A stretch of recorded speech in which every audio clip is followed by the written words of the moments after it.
Good morning. This is the Eager Beaver Show. You are listening to a True North Eager Beaver Media Incorporated podcast.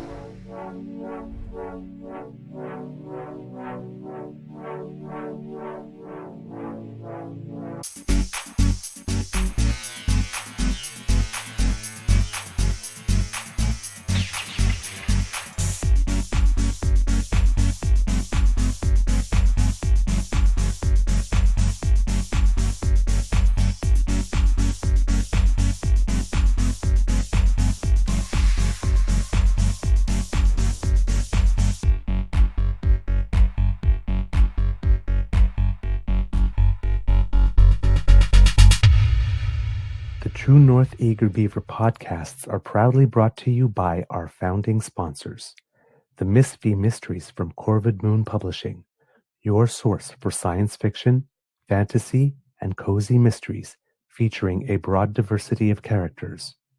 PsychicTarot.ca, book your tarot reading and unlock your spiritual journey. And the Pepper Master, hot pepper sauces made from farm-fresh ingredients to thrill your taste buds and expand your mind.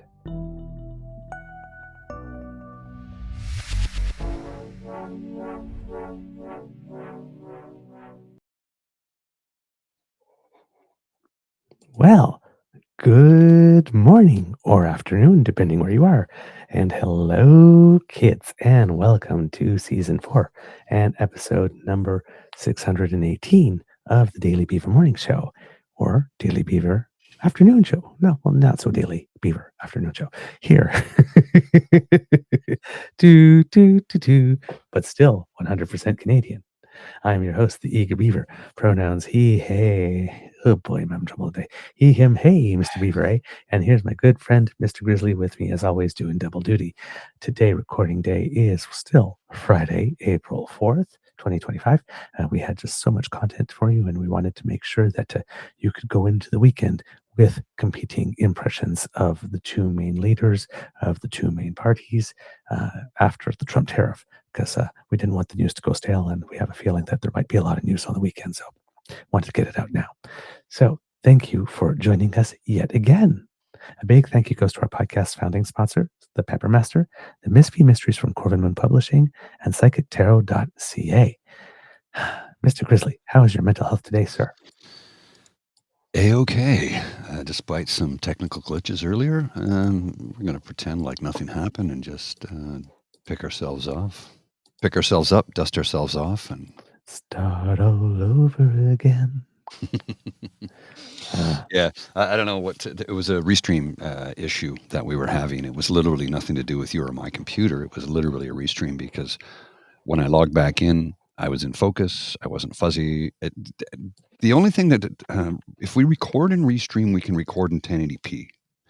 When we stream live, it only lets us go to 720p. And because this is a live show, it doesn't give us 1080 anymore. There's times when it will and times where it won't. And right now it won't, which is frustrating because if you're watching on a big TV, it's not as high definition as it should be. And if we record in because you can record stuff on YouTube directly, right? That we could do in 4K if we wanted to. Oh, well, your camera's not 4K, but you know what I'm saying, no. Right? Yes. But for live stream purposes, we want to go at least 1080p. But unfortunately, with Restream, it's just not allowed. I don't know. I don't know what's going on.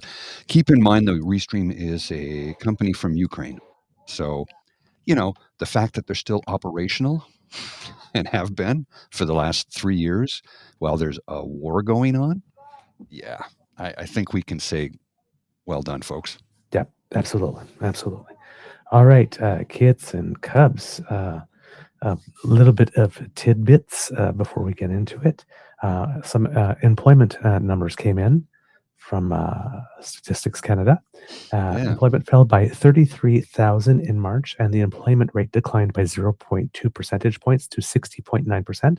The unemployment rate rose 0.1 percentage points to 6.7.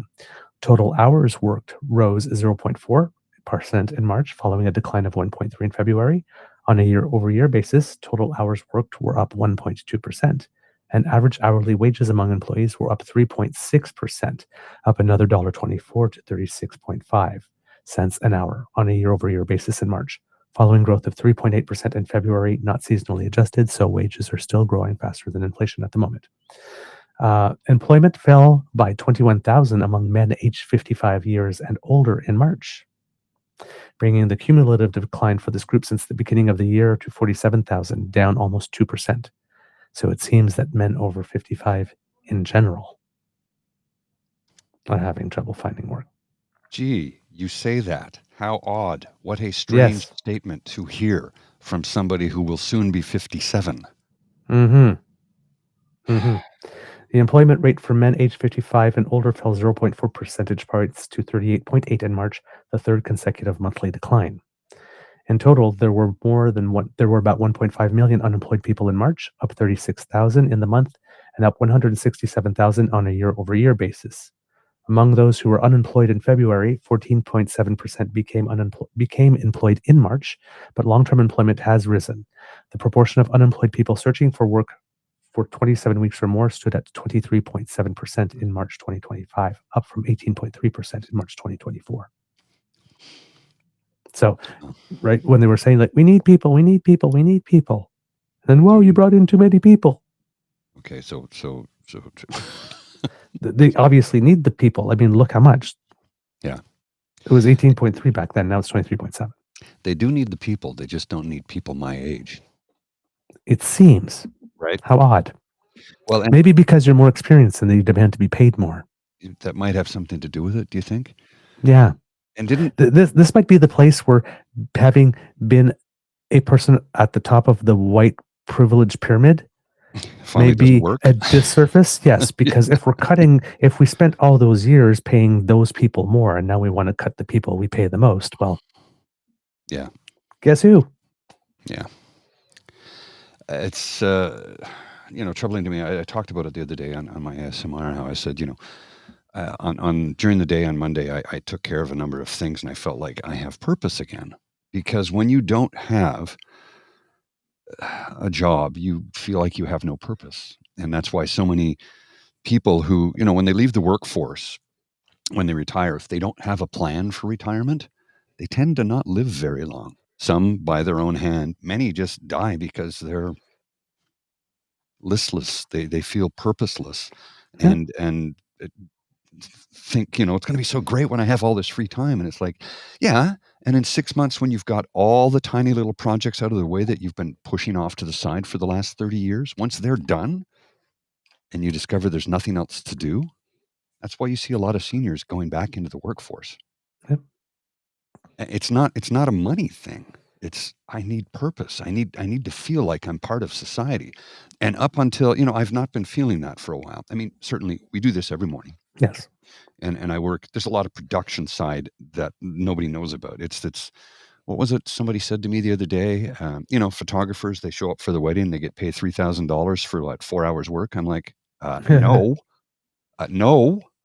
You know how many hours they put into editing, cutting, pasting, fixing, improving that, and let alone how long it took them to get to be good enough to demand that kind of money, and all of the appointments they have to go back. It's like, 4 hours on the day of, but you've put 40 hours into that particular day. Mm-hmm. That's what it's like for a wedding DJ. Mm-hmm. The average wedding is 40 hours work. It's a week's work of preparation time and getting things ready just to do the job for 4 or 5 hours. Right. So when it comes to a lot of the stuff we do on this show, it's the background stuff that nobody sees. Oh, yeah. It's a lot of time. And I have that purpose, but it doesn't exactly pay. So, you know what I mean? It's like I need something that gives me purpose in this world where I feel like I'm productive and adding to society. And it's and getting paid at the same time. It's difficult some days. And I guess I'm going through a bit of I wouldn't say midlife crisis, because I'm way beyond midlife. Midlife is like 30. Midlife is 41 now, I guess, because the average life expectancy in Canada is 82. So I'm past midlife. Never had the crisis, though. Never had the desire to go out and buy a hot rod. On the contrary, I sold my car. So, yeah, indeed. I guess I'm not having andropause. I don't know. I don't know. Yeah. So, I thought that just that employment data in particular, would be of interest, because at some point you start asking yourself, is it me? Well, it doesn't seem it is you. It seems that there's something general going around affecting people like you. Yes. And you're right. I don't think it has anything to do with me directly. And it has more to do with, we don't want the 55-year-old plus white male because we're going to have to actually pay them a decent wage. And again, remember, I'm going to tell you guys one more time, I earned $20,000 more in 2016 than I did in 2024. Yeah. So it's not like they're paying me what I'm worth or what I should be getting. Yeah, to start with. Well, they were earning a 62% profit off of my efforts. I saw what the company was billing, and I saw what I was getting paid and went, guys, come on, at least give me half. Nope. Yeah, indeed. So yeah, and the final little bit of data that was interesting, another 41.5% of unemployed people in March had not worked in the previous 12 months or had never worked. This proportion was up from 35.4% in March 2024. So, like we said, when we were pretty close to full employment, it was, right? Because again, right, when this is number, people who had not worked in the previous 12 months or had never worked, right? And like Mr. Grizzly often says, there's going to be a portion of the population that will never be able to work. Period. Right? You have to accept that. Well, that's the first part. And then just by virtue of the fact that, pretty much anybody under 14 or 15 doesn't, that's a big chunk of the population. Yes. And never has yet. Right. So you got to add those numbers in when you're factoring them. There's always, it's never going to be zero, because you're always going to have a population of children who have never worked. Yeah, see, from Jillian, I earned more in 2010 than I earn now. Yeah. Like it's going the wrong way, folks. I'm not the first person to say this. I won't be the last, but we need to keep beating that drum to let people know. Oh, yeah. And what was the thing? It was like the guy who talked about, my parents bought their house in 1980. It cost them $45,000. My dad earned, what did he say at the time? $35,000? Mm-hmm. He says they just sold their house for $1 million. Yeah, I know. And moved into a small apartment. This is in that same time frame. Housing went up by like 400%, but salaries barely even doubled. Yep. Corporate greed will kill us all. Yeah. Now, speaking of corporate greed on the markets, not a great day. TSX is down over 1,000 points. The Dow's down 4% pretty much. The S&P down 4.3%. The NASDAQ another 4%. The NASDAQ is not down as much as it was yesterday, but the S&P is way more than it was yesterday. And basically, throughout Europe, all the markets closed lower. I'm watching here. I'm looking at all the markets. The CAC 40 in France did the best, down 4.26%, with the FTSE MIB in Italy down 6.53%. It's just insane, the amount.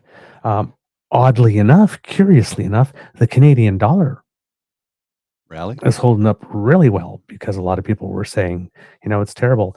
Right before the announcement of the tariffs, actually, the Canadian dollar had gone over 71 cents, and people were like worried when it was this, it was dipping under 70, going to 69 cents something, and they're going, ooh, this might not, and it went all the way up to 71 cents something, and then with the drop, like 70.3, so it didn't even go below 70. So the Canadian dollar, for some reason, is holding up, and for some reason, Bitcoin is did well, relatively speaking.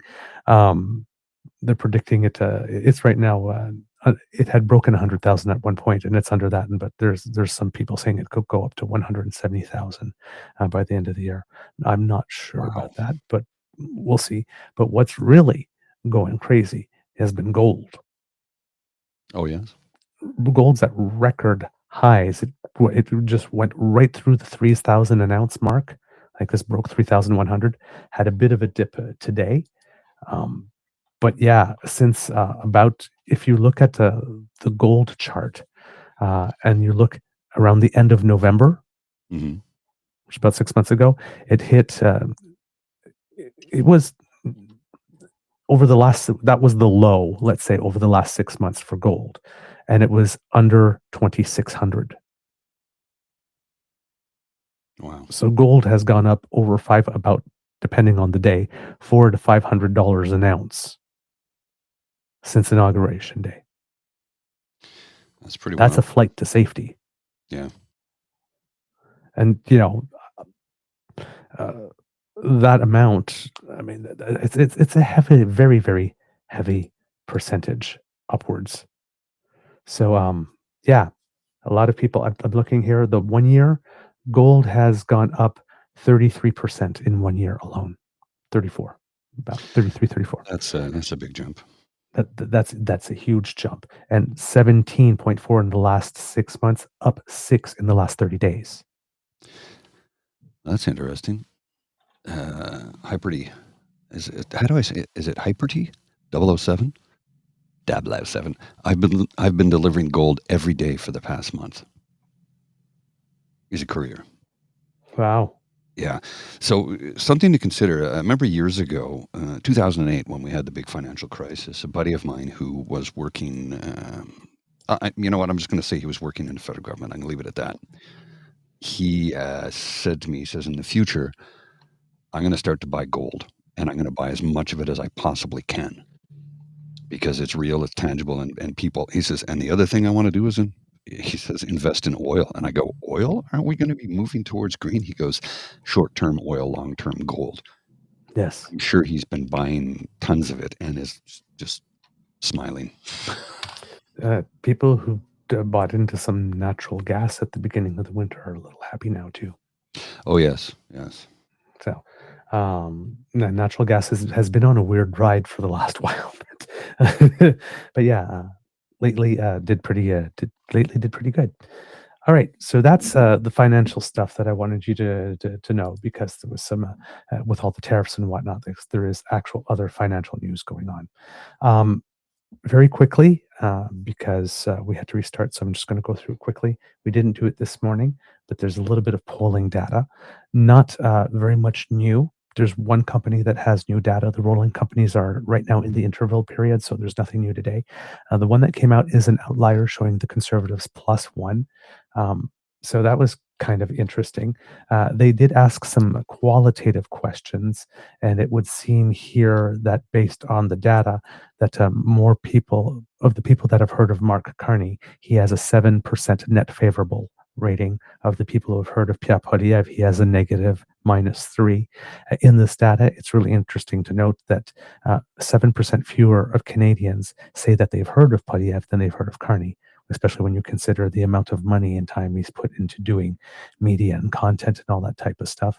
But it seems it was all directed to that base specifically, and not too much to a broader population.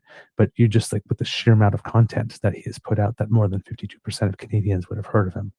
And considering we're in the second week of the election, and it's just 52, so that seems to be a lot of money to not really spread the message far and wide. Of course, no, the Conservatives have more money than God, but it doesn't seem like it was spent particularly wise. Well, here's the thing. It was spent particularly wisely when you think that the strategy was, we're going to defeat Trudeau. Everybody hates Trudeau. Let's just throw hate, invective, hate, invective, blame Trudeau for everything. Let's just do that. And let's just do that to our base. Their fourth term, the Liberals won't come out. They're not motivated. Just juice that up. Red meat. And at that time, it was probably a good plan, but then things changed. Indeed, they did.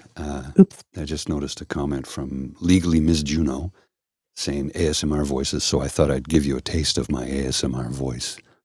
If you look at that little QR code, that'll take you to my ASMR mental health chat. Oh, Mr. Grizzly, that was smooth. Oh, thank you. I've done this before. So yeah, I just switched up to my studio mic. I'll go back to the broadcast. This is the broadcast mic. You do hear the difference, right, between the two? All I thought is that scene in the Addams Family movie now with Morticia. She's on the rack and they're like cranking. You've done this before. Well, something I wanted to just, this came across my feed, and I thought I'd share it with you quickly, because this is a gentleman who we are familiar with. We've not had him on the show yet. He's been on Dean's show a few times. I follow him on the Twitter. I think you do too. Tom Music. Oh, yes. New addition to my lawn. That's a liberal lawn sign. He has come out and said he is voting liberal in this election. You got to remember, Thomas Lukaszuk, former deputy premier, cabinet minister in the conservative government. Yep. He's voting liberal. Like a lot of conservatives I know of are just saying, again, no. When we're talking about, when we're talking about actual good conservatives. Correct. Yeah, and there's lots of them. Okay? Not actual progressive conservatives, not Reform Party stalwarts who call themselves conservative. Actual progressive conservatives. Thomas is one of them. There's a lot of them across the country. I know a number of them. I'm related to some of them. Some of them are good friends. Yep. It's not, I'm not talking about them like they're this, monolith. Right. We're all different in our own ways, but again, these are folks who see what is happening. There are conservatives against the Conservative Party. They are, because they're like, what was it Charles Adler said to us? I didn't leave the Conservative Party left me. Yep. So, absolutely. And that's the case. So many people have come to that realization. You've been sold a bill of goods that you thought you were getting something, and it turns out you looked inside and went, wait a minute, this is not what I ordered. Mm-hmm. Right. And one of the things I noticed that I've talked to a number of conservative friends of mine who said that some of the problems they have with this current party, and I was like, really? And they go, yeah, that's none of my goddamn business when it comes to women's health care. You know how they're always about anti-choice. He goes, no, that's her body, her choice. And I've heard this from 75-year-old lifelong conservative men. Again, actual progressives, though. Mm-hmm. These same guys are saying throwing drug addicts in jail is not going to fix the problem. Right. We need to help these people. Like the armories down here, open it up and put people in there. Like Army Chris told us, the remand center. It's there. It's functioning. There's nobody in it. Mm-hmm. So, Hyperdy to answer your question, Charles Adler is now a senator. Yes. He was appointed to the Senate. Yeah. So back to the information here on this one. It says, according to Innovative, about 49% of respondents have made up their mind. So that, to me, seems like a high number at this stage. But then again, the contrast is sharp. It is. So now, interesting here with Angus Reid, also did a little qualitative stuff, and they asked a trio of questions, and they asked which leader fits each description. When asked who would be best financially for your household, 46% said Carney, while 35% said Poilièvre. 19% saying unsure. Then they asked which leader would be best to handle the relationship with Donald Trump, which 56 said Carney would be best, while 29 said Poilièvre. Yeah, that's to be expected. Yeah. So, but here's Canadians believe that Poilièvre is better on affordability than standing up to Trump. Interesting. Lastly, when asked which leader is most likely to divide Canadians, 56% again said Poilièvre would be most likely to do so, while 29 said the same for Carney. I think didn't we discuss that just the other day? Yep. Okay. You brought that one. Deja vu. Okay. We did talk about. Okay. You brought that one. Yes. Okay. Yeah. That's all I want to know. You brought that one up. Yeah. So, but here again, the people who want Poilièvre to act on affordability, that's 35. There's a portion of them that admit that he's more divisive. Oh, yes. But they still want the affordability. Except he's not going to give it to them. That's the thing. That's the thing. He won't give it to them. And the people who are convinced, he's going, I go, no, he's not. He's not. He is beholden to corporate overlords that are his puppet masters. Yep. Yeah, I'm going to help the working man out. Meanwhile, I'm going to have a dinner in a private residence that is so large it has its own postal code. And the guy who owns it, oh, yeah, he owns private healthcare companies in the United States of America. But I'm going to help the working man. Look, I get and I fully understand that in the political game, you have to break bread with people you don't want to even be in the same room with. I get that. I know that's how it works. You have to make compromises here to get something over there. I know that's how politics works. I'm not naive. But he sure does spend an awful lot of time. Yeah, he does. With the super rich. He does. He does. You know. So, according to Canadian polling, your eyebrow there, sir? It look like you got a little fluff on one of your eyebrows. Oh, it doesn't. Yeah, it might just be white. What couple white with a little bit. Oh, is that what it is? Okay. Yeah, I couldn't tell. A little silver there.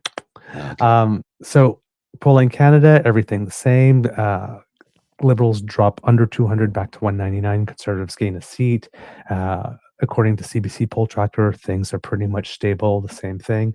According to 338, the Liberals are at their highest seat projection that it has registered at 194, but the 338 has never gotten close to 200 like the other two have yet. So that's where things are sitting right there with that. Mr. Grizzly, after the initial outline, I sent you another thing that was a little weird, but there are two clips there I would like you to, in it that are not in the thing that I not in your current outline that I wanted you to play, because there are things I stumbled upon after. The audio clips? Yeah, the audio clip is one. So, as you know, Pierre Poilièvre was in Kingston for a rally. A lot of you asked if I was going to go. I did not try. Turns out that the event that was supposed to be at the quote-unquote dump, really a steel yard, not the dump.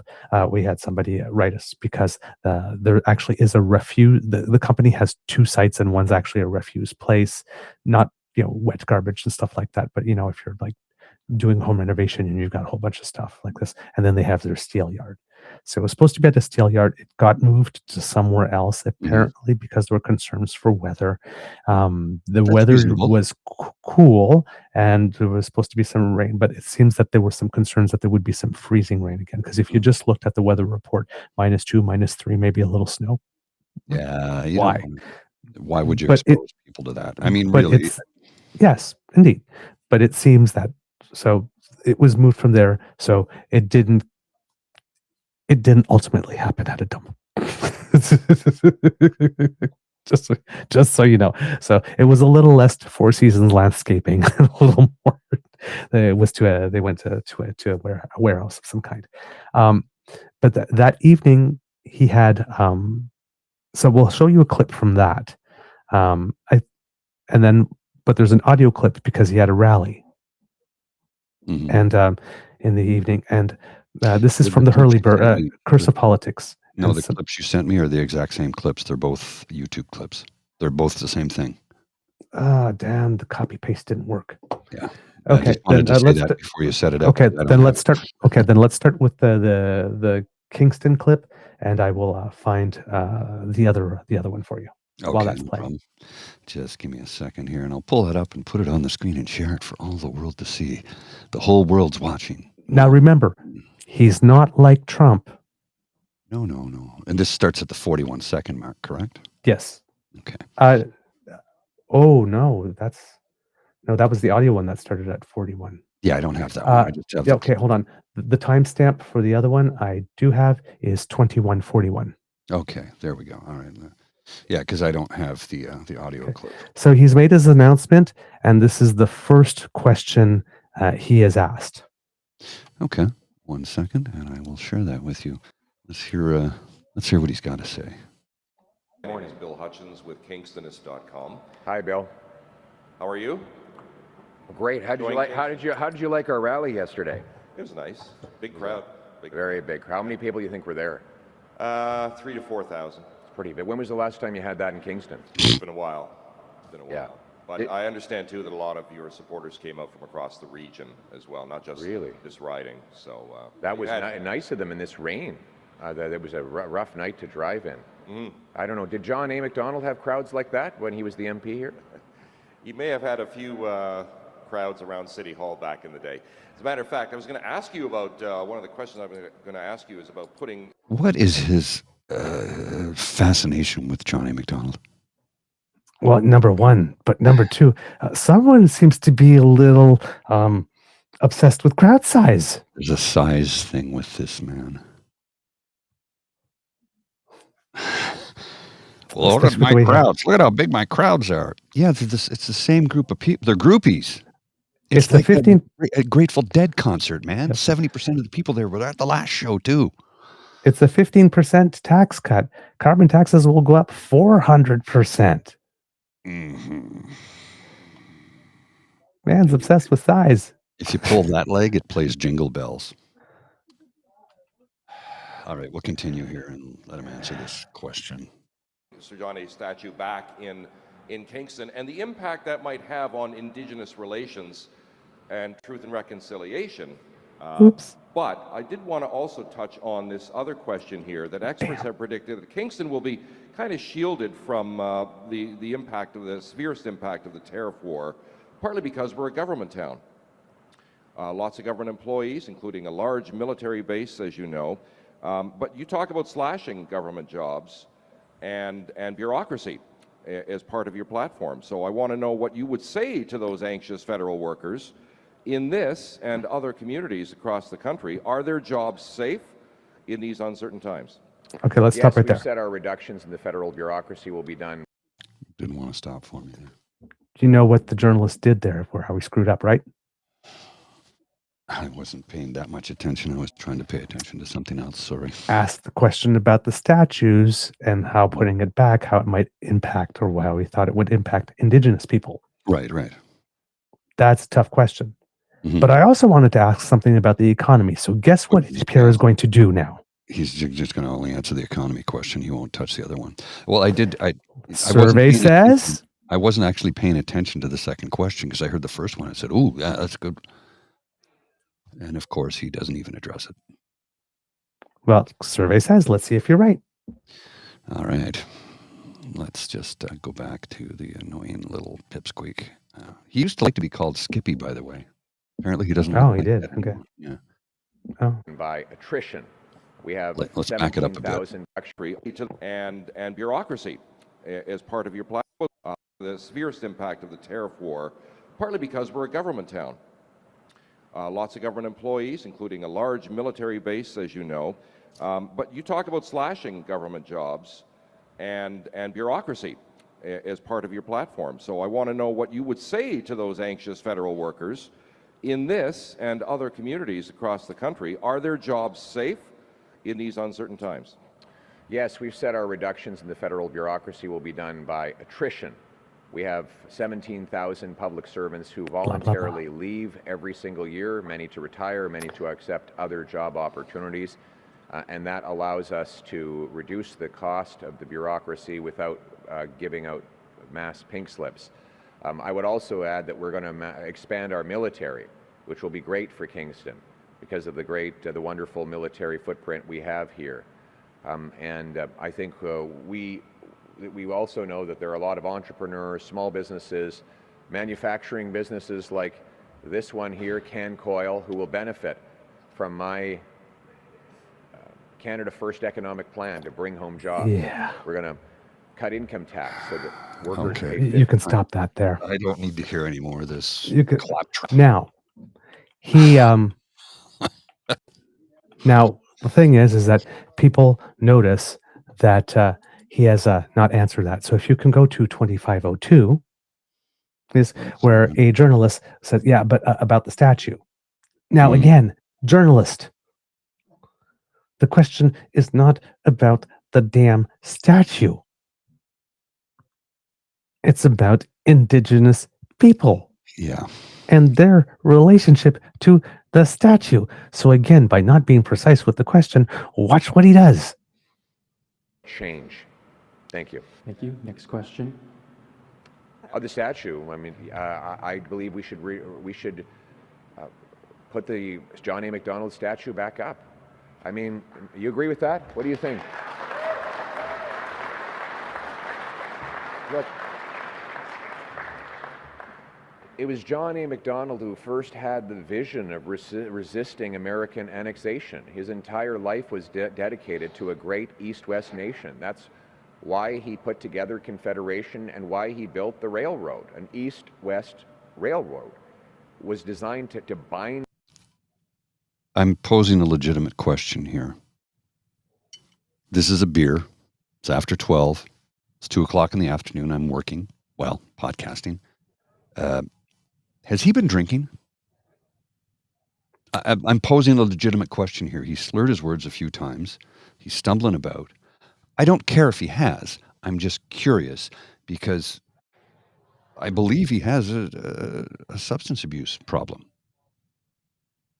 I'm not making light of this. I'm not making fun of this, and fully acknowledging that I'm having a beer while I'm making this comment. Because the other day he had a glass of water and he says, "I wish it was stronger." At a morning presser.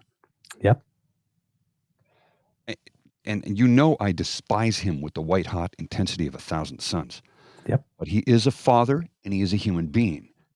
And if he needs help, I hope that he gets it. And I sincerely mean that. Because if he needs help and he gets the help, it could change him and make him a better person. Just saying. I'm just saying. I honestly think he's had a nip or two. Mm-hmm. John A. Macdonald did all the time. And again, I want you to understand, I'm not making fun of him. I'm not belittling him. I'm not trying to paint him in a negative light. If he has a problem, I hope he gets the help he desperately needs. And I believe he does. I believe he has a problem. Human to human. Get the help you need. And he's a father. He has 2 children. Right. That's my concern. Right. Us together with iron and steel. And that's exactly what we need to do now. We need east-west pipelines, roadways, transmission lines, and other resources that will link our nation from east to west and reverse the hopeless reliance the Liberals have made us face with the Americans. You know, President Trump wants to keep our economy weak by supporting Mark Carney and keeping the Liberals in power for a 4th term. Stop there. Nowhere in all of that was the word indigenous. No, not once. No. The only time they just do not exist. The only time he uses that is when he says they need to learn a better work ethic. Or when he stumbles upon indigenous people that do support an oil and gas project.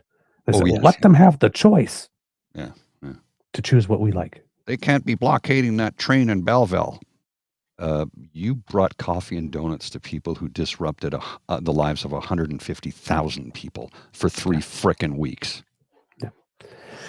So, right, joking about crowd size, not acknowledging that indigenous people are even a thing. Yeah. And then getting people to cheer for John A. On top of that, to add insult to injury right there. Because indigenous people watching that will sure love to see that moment. Yes, eh? So, yeah, Kingston didn't go well, and apparently as well, the audio clip that I had, but I cannot find right now, has apparently there were people who fainted at the Poilièvre rally because there were so many people. It was so hot, and there were women that were asking if you could open the doors. And so I don't know if just again. Well, if he sees a woman fainting, he's like, "Oh, they love me that much, don't they?" Maybe no, I believe the universal sign for that is panties on the stage. Yeah, he. I believe I've never seen it at a political rally now. Bras or panties on the stage. Yeah. He wouldn't know to put them on the podium or tie them to the microphone like a classy gentleman would. But no, apparently it would seem that at the Kingston rally, the person that was making the comment, there were issues with the, I believe, media, where they were trying to control the media. Like media, you go all over here while people are walking in. And it's like, well, why can't we get pictures of people walking in? No, you don't. You do. You don't. You go over here. You go over there. Some potential, perhaps pushing and shoving media by conservative staff, making sure that the media was in the pen and keeping them occupied, or basically babysitting them by making sure they don't talk to anybody else other than the party people that are there, keeping them pushed aside. Yeah. And then, of course, it's getting too hot, people fainting, and then all the resources that go into holding a rally when you're not canvassing and when you're coming to the rally.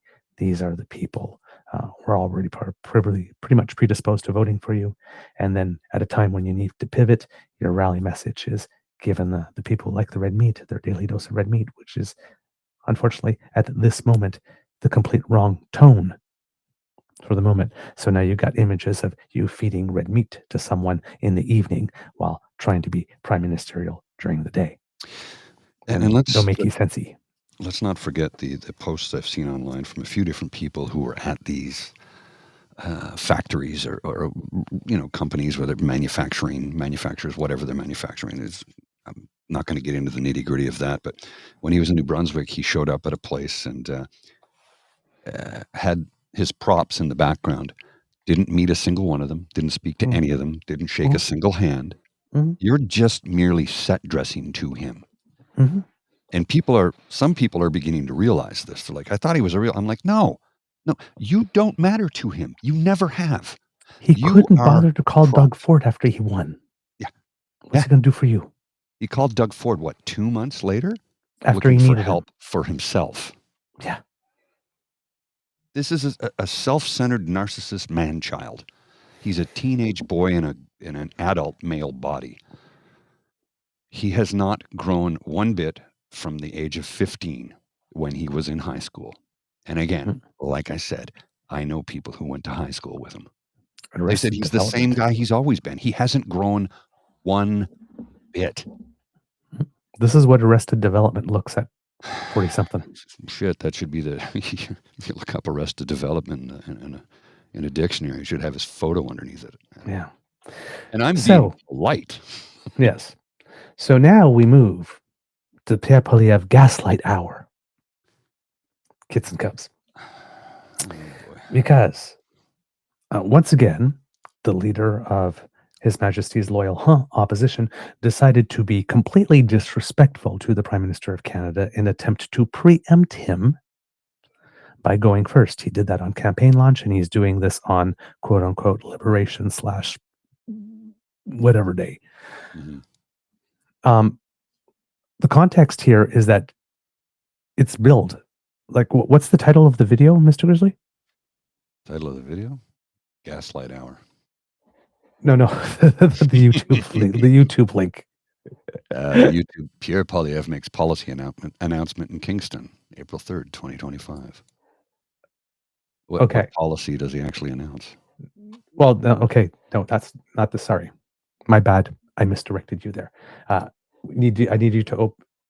Is the Gaslight Hour thing the same thing as that one? Yeah, it's the same clip. Holy crap! Nothing copied and pasted. This is ridiculous. Here's the thing. The clip you sent me is 36 minutes, and you've got stuff that are like at 39, 45, 59. I'm like, no, I don't have those. The copy and literally throughout the whole document, even though I went and physically took each one and copied and pasted, it copied the same one over and over and over again. That's just I don't know what to tell you. I don't know. Apple, I'm still new here. Yeah. See, now I'm trying to copy and paste something, and it just opens Zoom. Okay, so are you actually trying to closed email and opens Zoom? Just a sec here. When you're trying to copy paste, are you right clicking on your mouse? I'm using like the actual like buttons, the Control C and Control V. Oh, don't do that. It's the only thing that's working for me. Well, you can also do. So here's the thing: you can go up to where is No, I've tried that. I've tried that. It's not. It doesn't work half the time for me, unfortunately. But yeah, you'll figure it out eventually. I'm not going to give you a lesson right now. We're trying to do a Well, show. no, it's It's just my fault. it's Apple, right? I just have to try and figure it out. And Because there's a big learning curve, because when you've been worked in the Windows world for 30 plus years and now you're switching to Apple, it's a very different OS. Again, when it comes to streaming in this, like I for the money, I can't beat it. And this is with the M2 chip. Now the new ones with the M4 are even better, but not enough for me to justify the cost of a new machine. I looked at building basically a gaming rig to run it through Windows, because that's the world I've always worked in. And that would have cost me about $3,400 at the low end to build something that would work as well as this does for $800. So, you know, in the end, it's all about simplicity the and tech is killing affordability. me today. You know what I'm gonna? The only thing I can suggest is Outlook won't open now, so that I can send you the link. It just won't open. All my show notes are gone. I don't know. I don't know what to tell you. You gotta effing be kidding me. Maybe when we're done, you can give Apple a call and say, "Here's my problem," and they should be able to help you out. This is brand new. I know. There's something being missed in the process of what you're trying to do, is all I'm saying, because it's all there. It all works. It's just you're missing something. And because you're not used to this OS or this interface, it's making it a little bit more challenging and difficult on you. But don't worry about it. We'll just keep rolling. We got stuff here. We got things to talk about. I can go on to the, do you want to migrate on to the housing announcement from the Prime Minister? No, I really wouldn't, because I really want to get the Pierre things done. We're already at 46 minutes. Yeah, but I don't have the long enough clip, so. I know, but I'm trying to get it to you. Oh, okay.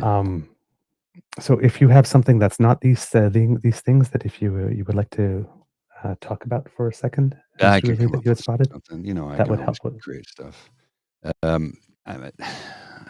Here's something from his tariff response plan from the 2nd of April. I'll just show you this clip quickly, and once I can get it to, there we go, load properly. And here's, well, just have a look at this. This is his plan of, I don't think it's actually a plan, to be honest with you. Let's try this. Here Most. Your father, of course, was a great inspiration to all of us. He founded free trade between Canada and the U.S., and boy, I wish I could pick up the phone and seek his advice right now. He's dead. But I'm sure he'd be very proud of all Canadians, how they've rushed to the defense of our sovereignty. He's dead, and he wouldn't take your call anyway. And by the way, that's the video. That's the clip. Oh, this is the one you were looking for? Oh, yes, okay. And you started at the exact right spot. I'm pretty fucking good. Brian Mulroney wouldn't take your call, Pierre Poilièvre. He was close to the former Prime Minister, Justin Trudeau, because he knew that guy actually cared about human beings. Not saying that Mulroney was the most stand-up of guys, envelopes of cash, et cetera, et cetera, et cetera. They're fallible human beings. And I had a conversation with somebody about that. Why did he accept an envelope full of cash? He was already rich. Anyway. And our economy. Canadians feel angry and betrayed and anxious after the president's unprovoked attacks on our sovereignty. We're left wondering how we can end the paralyzing uncertainty and what the future holds. We don't know what today's tariff announcement will bring, how long they will last, or what they will do. But whatever President Trump does, a bunch of things remain undeniably true. 1, these tariffs are unjustified. 2, they will hurt people and businesses on both sides of the border. And 3, Canada will obviously never be the 51st state.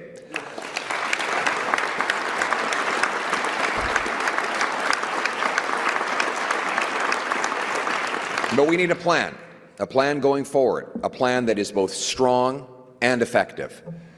And I want to break that down into 3 parts. Obviously, 1, we need an immediate response. 2, we need to tackle the dispute after the election, hopefully to bring it to an end.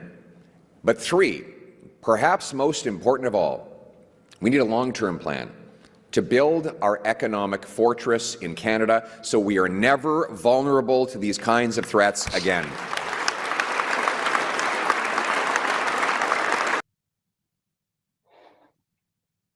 Well, I'm using the outline from this morning instead of this afternoon because I had all the proper links on it. Yeah. That's right. So again, just basically the how he opened, and again the bit that we showed this morning. We need a plan, and those are the three things. And it's like, okay, now, He has concepts of a plan. yes. So this is how he broaches the subject. Now, as we mentioned in a previous show, right, when we talked about his plan, when he put out his 7-point plan, he was doing all the 7 points. We noticed how each one of those points had actually been mentioned by somebody else somewhere along the way. So he's going to talk about his plan. First, our immediate response must be targeted reciprocal tariffs, targeted narrowly at those American goods we don't need, can make ourselves, or buy elsewhere to maximize impact on the Americans while minimizing impact on ourselves. I wonder where I heard that Secondly, before. we must be prepared to protect jobs.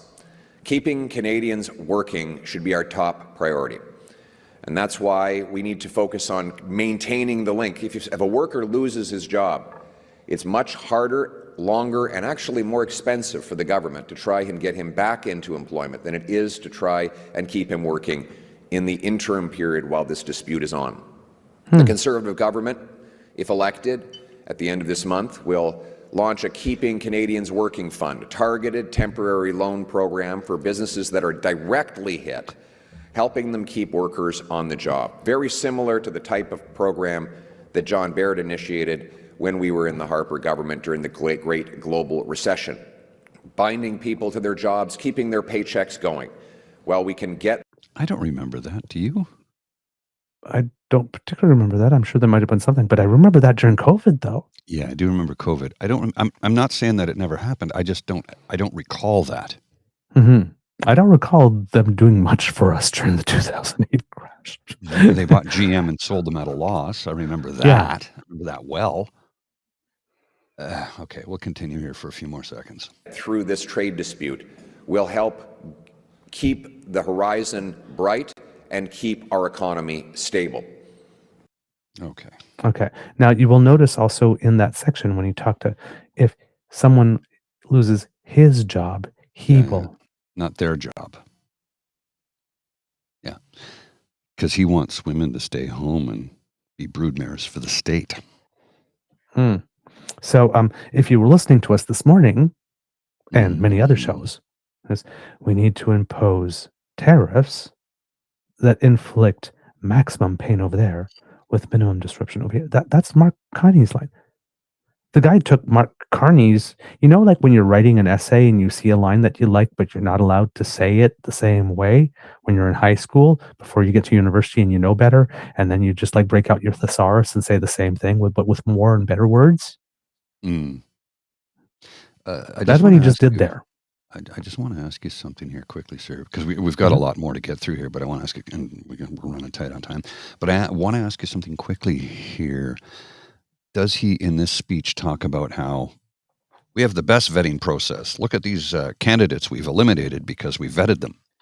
You have the worst vetting process. That shit, why are they candidates?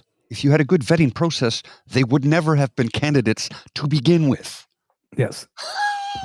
I do in the previous thing that you were using, there is a question specifically about that we can get to as we close, if you would like, because I'll dig it up, because I'm like, what? How?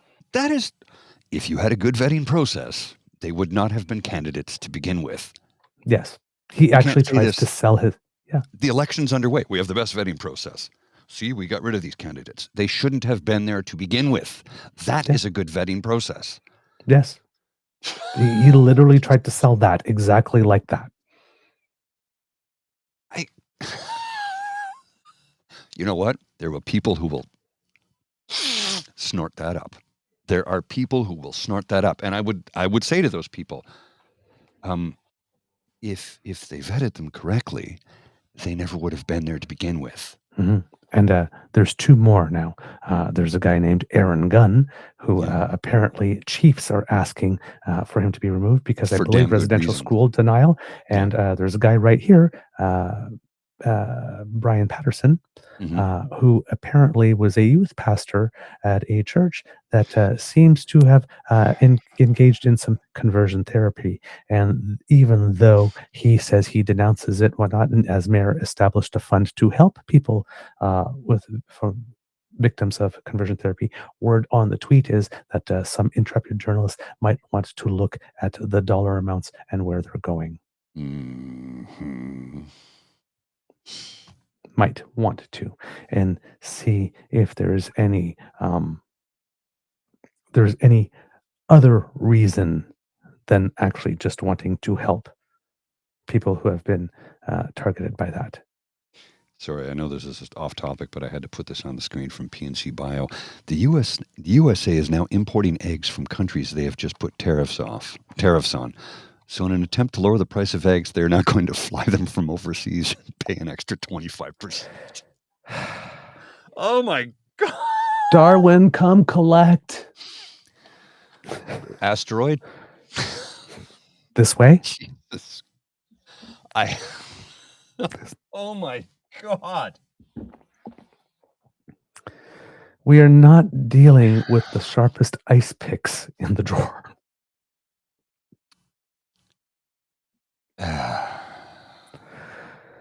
I know, it's discouraging. I know. I'm sending you strength, sir. I'm sending you strength. It's not discouraging, it's exasperating. Yes. It's like, what? That's probably more accurate. How is this? What? Are you really? Really? I mean, seriously. Yes. Okay, well okay. We'll continue on. 18... While he's speaking. Yeah, I got it. I'm queued up. I'm ready to go. There While we go. he's doing that, okay. I'm gonna grab another beer because I need one to get through this shit. Prime Minister, I will propose to the President to accelerate renegotiations of CUSMA, bringing in a new deal on trade and security. CUSMA must be renegotiated anyway, next year. No. Why wait? Why not get it done now? Why not end the uncertainty that is paralyzing both sides of the border and that is also costing us jobs today? We should set a firm date to finalize a new deal. And I will propose that both countries pause tariffs while we hammer out that deal. Keeping destructive tariffs in place kills jobs on both sides of the border and so serves no purpose at all. It does not make sense to go on killing jobs, disrupting markets, and weakening both our economies with on-again, off-again tariffs for months on end as Canadian businesses and workers live in paralyzed terror. In the meantime, during negotiations, suspension of tariffs would have to go both ways. Either they take them off or we would not. We would require this to be fully reciprocal as we work towards getting a deal. And as for the deal itself, any good negotiator would tell you that he wouldn't put his cards on the table before sitting down to talk. Yeah. But Canadians do have a right to know what our red lines are. What? Again, where did we hear all of this before? Didn't Mark Carney just like turn around and say, supply management, culture, language, red lines, not discussed. We put them in a good negotiation. You say what your red lines are right off the bat, get them off the table. We're not going here. And then you sit down. Where did we hear that? From the current caretaker government Prime Minister, Mark Carney. I'm going to propose that we don't have tariffs during this time. Oh, thank you. Like this, because people are living in terrorized fear or whatever. Terrorized fear. Really, paralyzed with terror. We're not paralyzed. No. We're mobilizing, man. We're not fearful. We're emboldened. We're pissed off. I don't know where he's talking about. People are concerned about their own livelihoods, but as a nation, we're not like that. And then we're going to sit down and negotiate a whole new agreement. Like, Yeah. That's already been agreed to, actually. You ever seen the movie The Fifth Element? Yes. We're sending in a negotiator. I mean, and Bruce Willis' character walks in and just yeah. But wait, again, did some?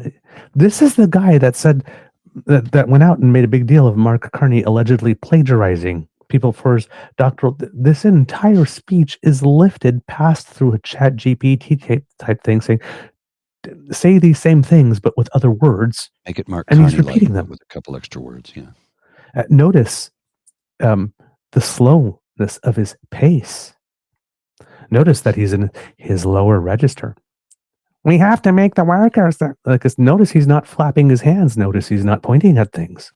Notice he's not going, we have to axe the tax. Build the homes. Stop the crime. But notice all of that is...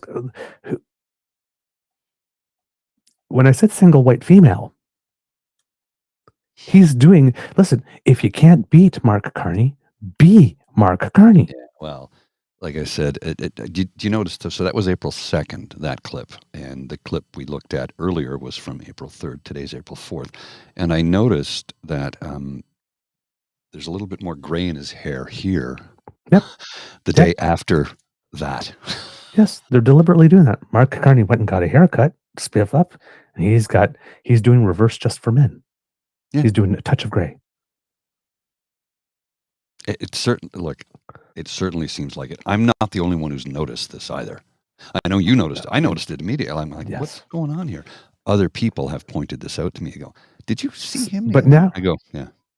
Yeah. But now he's not only taking Mark Carney's look, he's borrowing his affect and his actual lines. Yeah. I saw a post earlier today from, like I said, somebody I've known for about 40 years. And on the post, he was talking about... so there's a 31-point list of the things that Pierre Poilièvre has done, and he countered all 31 of them. I couldn't read through it all because I'm like, oh man, you're missing the point of it all. The point of it all is this man doesn't give a shit about you. He doesn't care about you. Doesn't care about people. He's a narcissist. He's a smarmy, smug, know-it-all narcissist. This is who he's been his entire life. And for the umpteenth time, I would like to see a healthy, progressive, conservative party. Oh, God, yes, please. I really would, because it would be good for the country. Because the divisiveness, thank you, caused by this man. They like to say it was Prime Minister Trudeau who did it. I'm like, no, this was the divider in chief. Yep. This is the guy. This is the guy who has split families up. I know a few that don't talk to each other anymore because they believe in him. And I'm like, but he's lying to you. No, he's not. I go, but here's the lie. He did in this answer. Said. Here's the lie. He did in this answer. Yeah. He said, we have to renegotiate it in 2 years anyway. It's like, no, 2 years is just a review of what we renegotiated last time. Yeah. The real renegotiate, and then it's supposed to be in place for something like 12 or 15 years after that. Yes. It's not even up for renegotiate, just a review. It's a review. This is a good one from Obsessive Audio. Instant asshole, just add podium. That was good. Although I put this up on the screen and I'm like, I might catch flack for this, but I thought it was funny. I'm trying to find from Tim McCaffrey. If that guy in Grindr doesn't reply to me, I'm not replying either. Cough, allegedly. I'm sorry, that was funny. It was funny. All right. Next one, Pierre promises something. Oh, PNC Bio, this is a zinger. I would very much like to get back to a form of conservative where they only hate poor and disabled people, not every single person who is different than them. Oh, and considering the source, that is fire. Yes, sir. That is fire. Yeah. Damn. Kid PNC. Whoa. Sir. I think I need to drink some Actually, water. sir, I don't know if it's sir or ma'am. I don't know. I just, but cheers. I don't know. I believe sir. I think sir, If yes. if Feel I free to remember correct us. correctly. You know, we I believe I do remember the first name, so which I will not say. okay, yeah, because I don't know Yes. the first name, but yeah, Get by all means. PNC. But yes. Okay, cool. Yeah. I just want to get things right. That's all. I just like to do Absolutely. things right. Yeah. Yes. So here, Pierre makes a promise, writes a check his ass can't cash. What red lines I will draw in order to protect our country in these inevitable negotiations that any future Prime Minister will have to have and have quickly. So let me be clear. First, I will protect our control over our border, our security, our resources, our farmers, including our supply-managed farmers, our fresh water, our automotive workers. Also, we will protect our sovereignty, our laws, our currency, our dollar, our land, our waters, our sky, our culture, our official languages, and our resources and Indigenous rights will not be under the control of any other country. This is non-negotiable. We will protect Canada's sovereignty in any negotiations. He said Indigenous. Our Indigenous rights. Yes. Yeah. Yeah. You're not Indigenous, sir. He owns everything, right?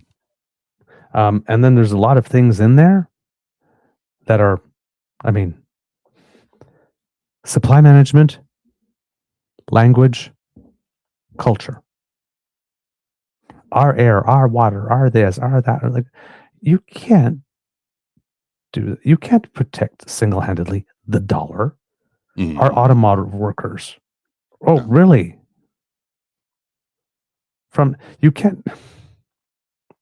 You can help them deal with stuff. You can help it, but you can't protect. It's just, oh my God. I'm going to do more than Carney by able to do all these things. It's like, if you are defending your sovereignty, you are defending your land, your air, your border. He just has to sound like he's smart. He comes from the Jordan Peterson school of the dumb guy, smart guy. Say a lot of words, make some of them big, so you sound like you know what you're talking about. I don't question that Jordan Peterson is a well-educated man. He's just not as smart as he likes to think he is. Yeah. And this guy loves JP. Yeah. So now he's going to talk about defense. And you're going to, if you're paying attention, he's going to try to sell you a gimmick here. Of course he is. Of course he is. That's what he's capable of.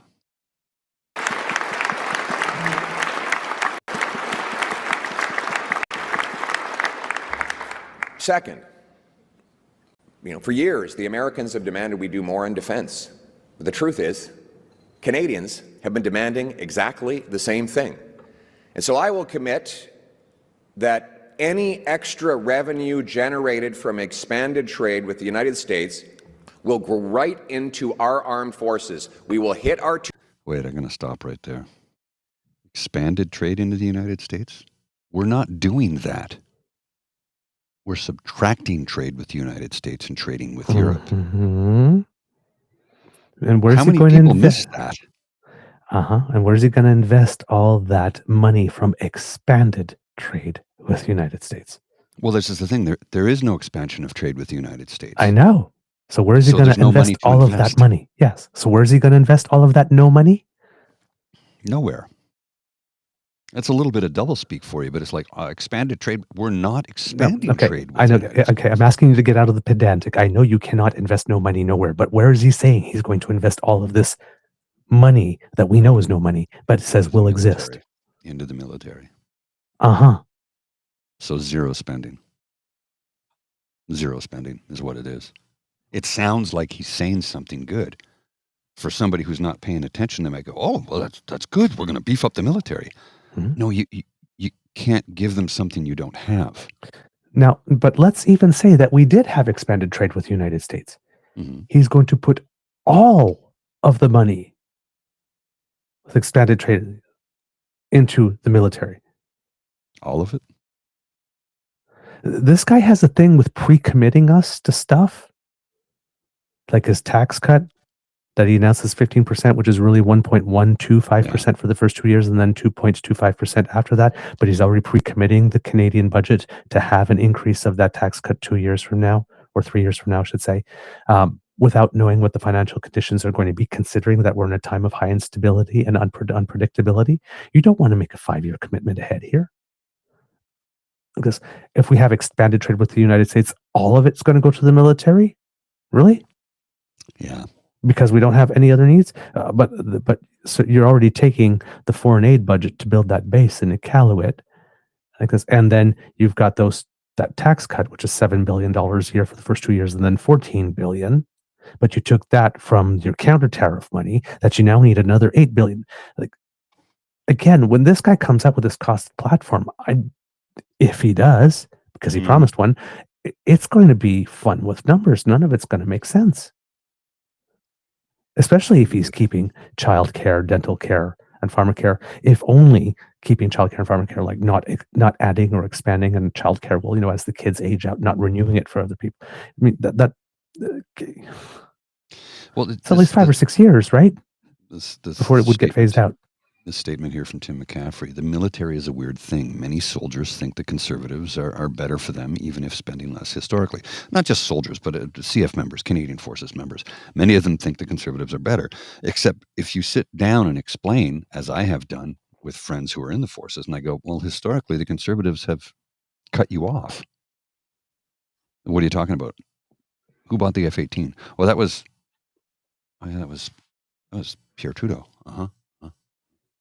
Who developed the Avro Arrow? Well, that was Avro. And who funded it? Oh yeah, that was the Liberal government, wasn't it? And who was the minister? Yeah. Who created shipyards so that we'd have a shipbuilding industry here then to start building? Oh, the Liberal government. Right. The Conservatives will say something to make you think they're doing the right thing. But as my father will tell you, he fought tooth and nail to get the settlement he was deserved and owed. He fought it for years against Conservative government. The Liberals got in, and within 2 weeks, he had a check in his hand. There you go. All right, let's keep going here. 2%. We will take back control of our Arctic waters from the Chinese and the Russians. We will rebuild our military. When did we lose control of those waters to the Chinese and the Russians? How we take back control of something we already have control over and nobody else does? Yes, Saucy Sea Witch, you are They're correct flirting. about that. It wasn't Chrétien that closed all the bases in the 90s, though. Chrétien did close bases in the 90s, but Brian Mulroney also closed bases in the 80s. Yep. I know, because that's why I moved around as much as I did. My father took a trade that would probably in a 30-year career have him move 3 times. We moved a lot more than that, and that was all political. Sorry, I just wanted to, I'm sorry. It's a passionate thing with me is when it comes to who shut down vets' offices and who eliminated pension and who brought that all back. That was the Liberal Party. The Conservatives shut it down. The Liberal Party brought it back. Sorry, I'm going to back this up a little bit because we need to get back to it. And I got off topic. I'm sorry. It's just I get really passionate about that because my father was military. I'm a military kid. So absolutely. We do more in defense. The truth is, Canadians have been demanding exactly the same thing. And so I will commit that any extra revenue generated from expanded trade with the United States will go right into our armed forces. We will hit our 2%. We will take back control of our Arctic waters from the Chinese and the Russians. We will rebuild our military and will become a truly sovereign nation with a strong armed forces that can protect us.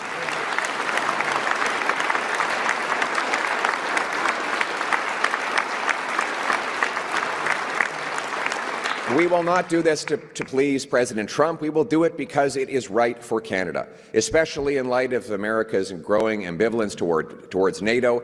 It is important for Canada to step up and show its strength. Canada will carry its own weight. We will secure the North. We will put more boots on the ground, submarines and ships in the sea, and planes in the air. Americans will be able to sleep sound at night, knowing that we fully defend our North. We already do He that. believed in him. Sorry.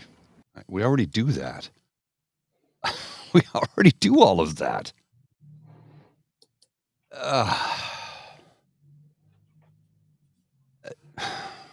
We already do all of that. Allow us to improve NORAD to deter, detect, and destroy incoming threats to our shared security.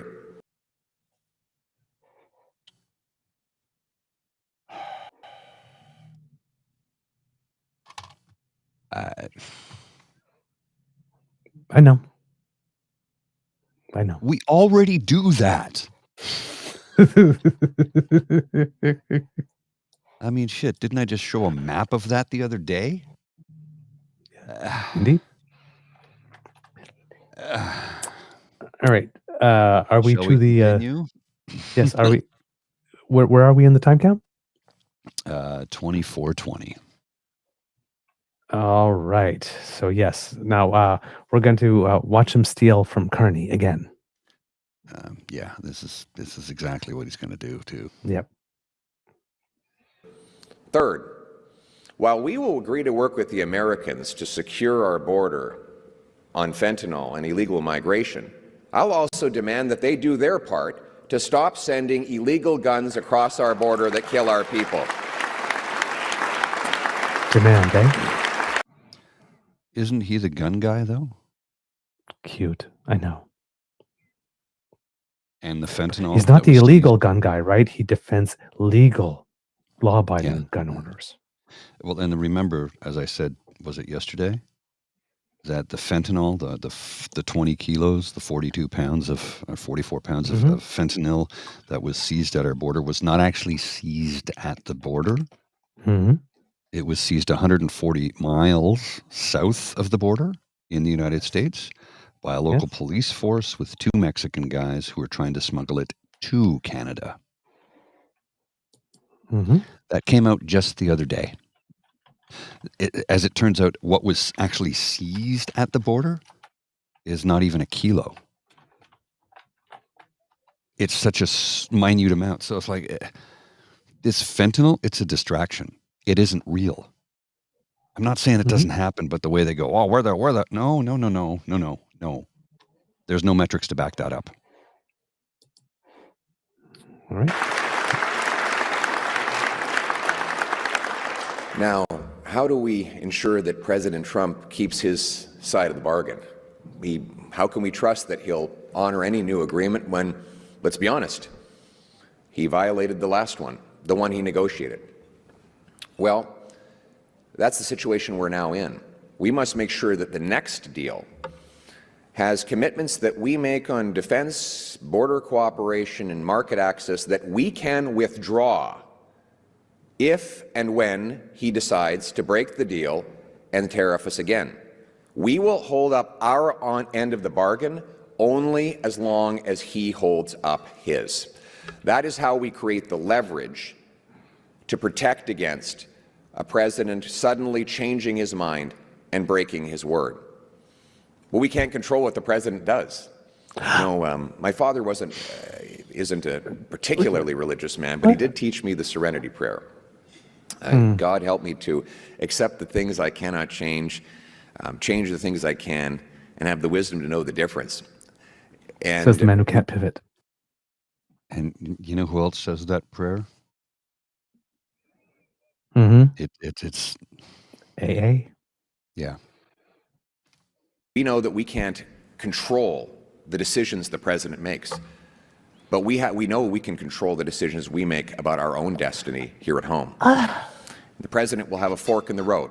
Either he'll continue to hold the threat of tariffs over our heads for the next 3.5 years, or we'll secure a deal that provides permanent relief to our economies now paralyzed by uncertainty. We don't know which way he'll go. So Canada must be prepared either way. A renewed trade deal with the Americans would be ideal, but it's not the entire solution to our economy. A credible plan to deal with Trump must prepare Canada for growth with or without reliable trade with the Americans. So didn't he just wait a minute, hold on a second. Didn't he just? So a moment ago, he said expanded trade with the U.S. All that money will go to the military, and now he's saying there's not going to be any expanded trade. But we can't control what Trump does. We can only control what we do. Or how we just, where did we hear that? Where have I heard that before? Several times. But you know, the time with the United States of deeper economic integration is over. We have to start looking elsewhere and form. Where did we hear that?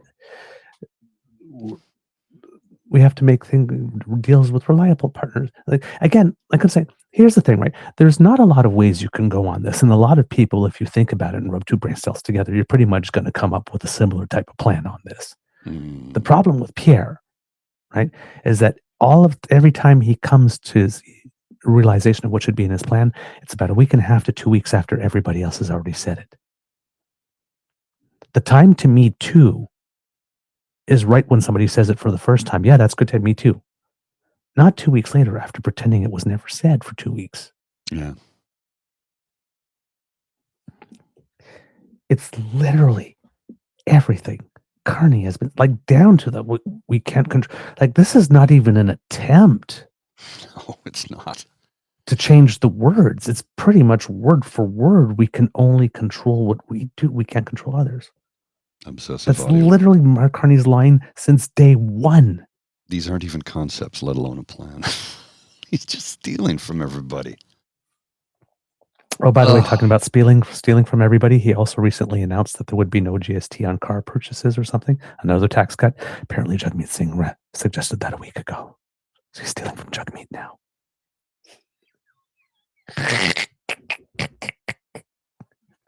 Someday I'll be a real politician. Oh. Skippy the Wonder Pigeon. So, steals from Carney again. Then, hey, he waited 26 minutes before doing it, but then he goes into the return of Canada's abusive boyfriend. So, for 26 minutes, English, French, not 26 minutes because they had people speaking before him. Right, so, right. for about 13 minutes or so, he's been able to maintain this sort of dignified, poised, talking about things that Canadians actually care about. Mm-hmm. I guess a few times in this speech, he actually stopped and said some things in French in the middle rather than having all French at the beginning and some in English, trying to make some adjustments. Then, anyway, he goes into this whole thing again about how we're worthless and weak and all that kind of stuff. And then goes into that whole reverse psychology, Jedi mind thing trick that he's trying to do that, Trump really supports Carney. Because he said he might be easier with a liberal. Yeah, because he doesn't like you. Yes, exactly. But listen, even a blind squirrel finds a nut every now and then, and that Donald Trump doesn't like you is like, listen, in a way, a little surprising, but not shocking because nobody does. Yeah. I mean, it's like when you've made yourself so unlikable, so, well, he doesn't like me, so you must really support. It's not the flex you think it is. No, not at all. If you were very much liked and had the average number of detractors, but the electorate is as polarized as it is because everything that emanates from you, what you give off, the stench, the odor, what we sense and feel and taste after you speak, your ick. Yeah. It's just so then he gets he tries to do something afterwards, which might be a recommended move, but he just can't help himself with the smarm. So we don't have to listen to it, but just listen to a couple of seconds and look at the expression of his face. I think this is the happiest he was and the most animated he was the entire speech when he's talking about this. Now, remember, the mood is people are looking for leadership and who can stand up for Trump and who can build us up.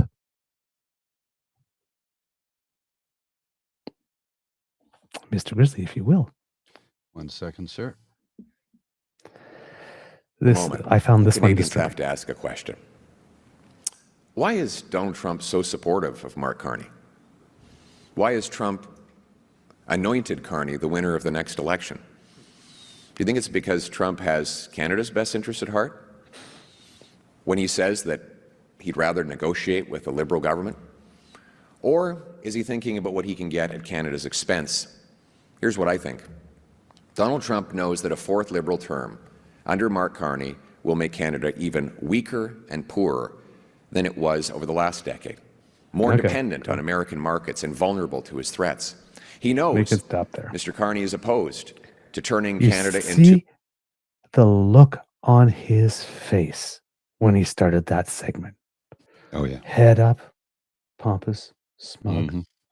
I'll tell you this, and I'll tell you that. And I'll tell you this too. Well, Again, I gave you an answer. You might not like the answer I gave. That's what it is. It's the smug, smarmy. I know better than you do. the enemy is Trump. Yeah. Well, Look at your demeanor when you speak of Trump, the couple of seconds you do, and look at your demeanor when you speak of Carney. We see, taste, feel, can touch that. It's palpable. Like, this happened a couple of days ago. I'm not even in the same room. I'm watching it on screen, and I can feel it. yeah. It's gross. Oh, yeah. He just can't be on Team Canada.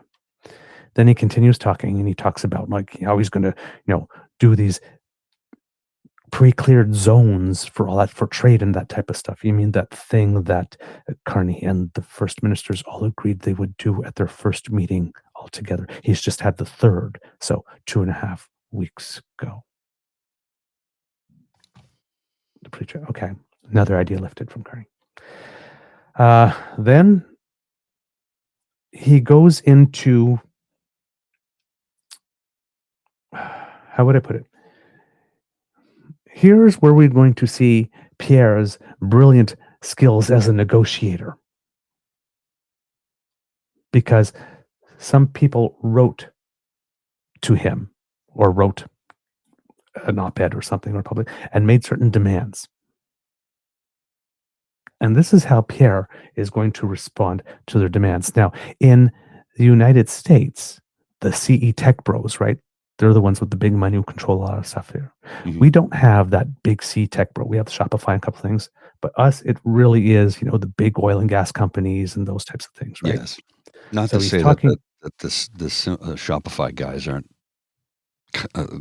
cuddling up to him, because they are. Oh, yeah, absolutely. They are.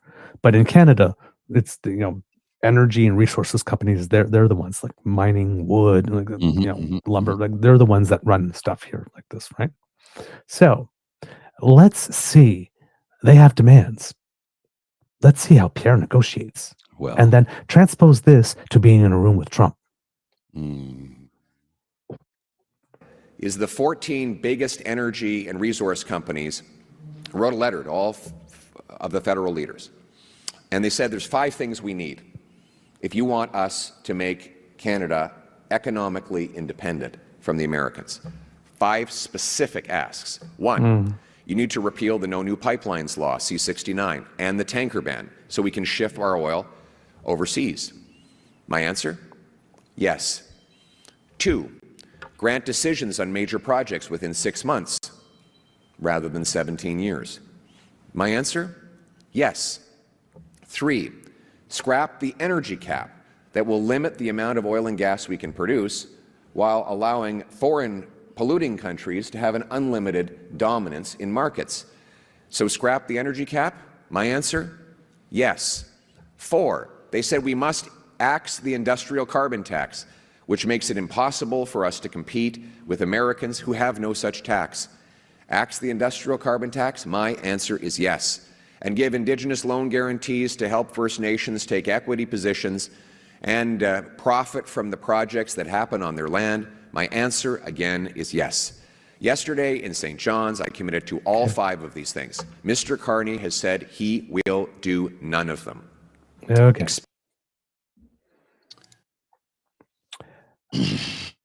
They wrote a letter.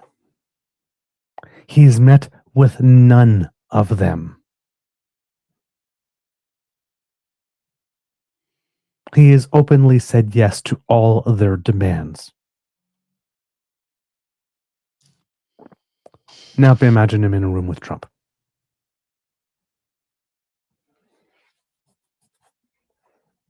Come on. Yeah. And anybody who cares remotely about the environment who just heard that section is like probably in a corner in the fetal position right now.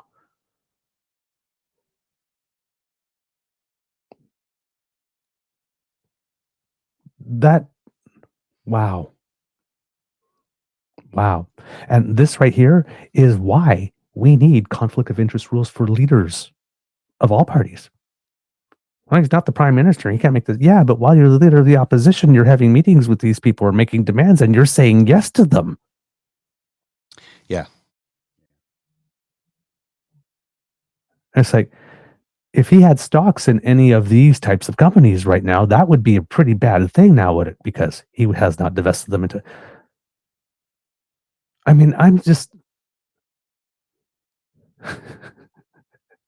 You're literally negotiating openly in public, and you capitulated to every demand after a letter with no meeting.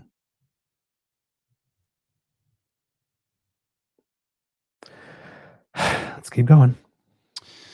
Do we have to? Yeah, on this one. All right. I got to step away for a moment. So what is his plan? A resume is not a plan.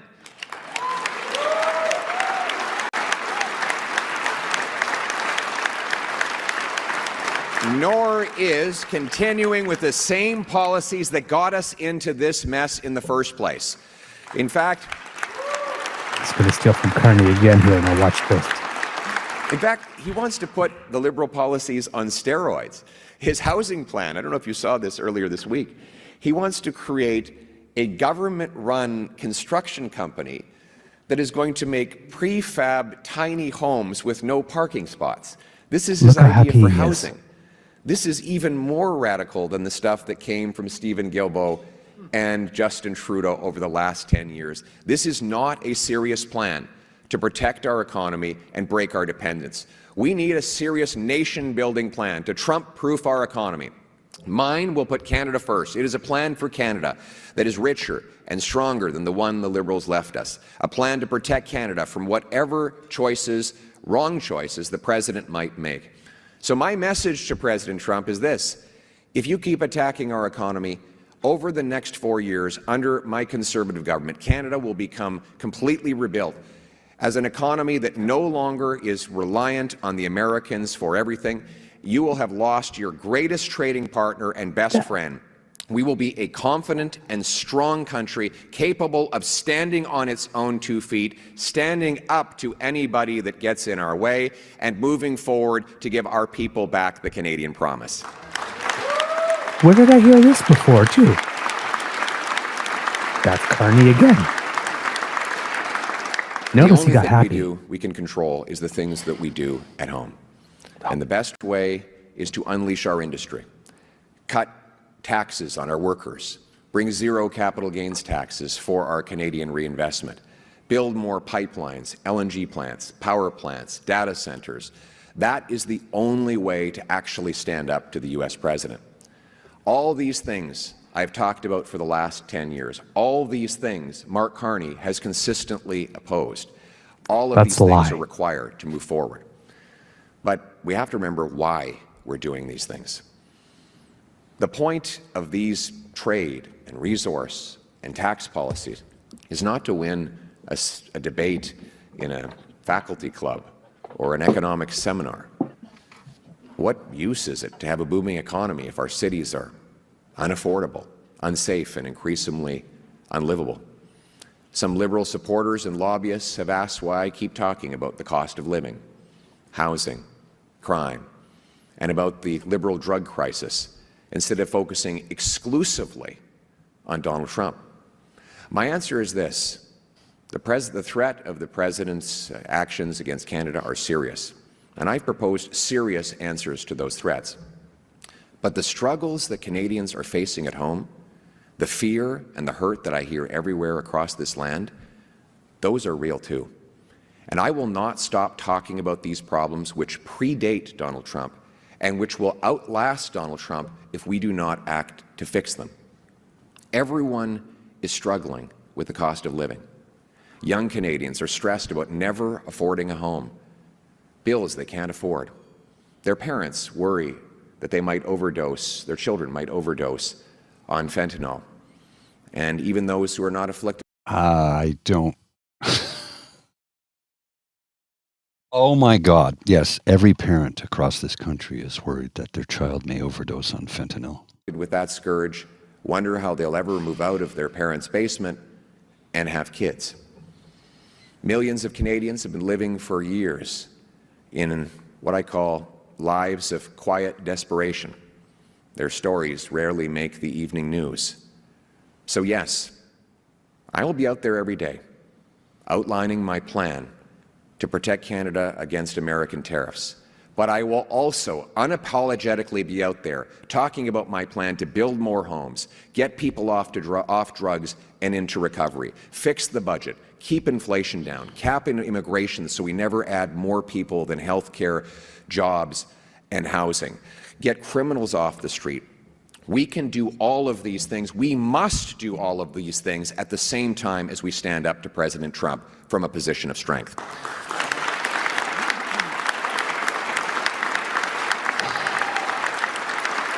Because that's what a prime minister does. Now, what the Liberals would like you to do is forget about all the damage they did over the last 10 years.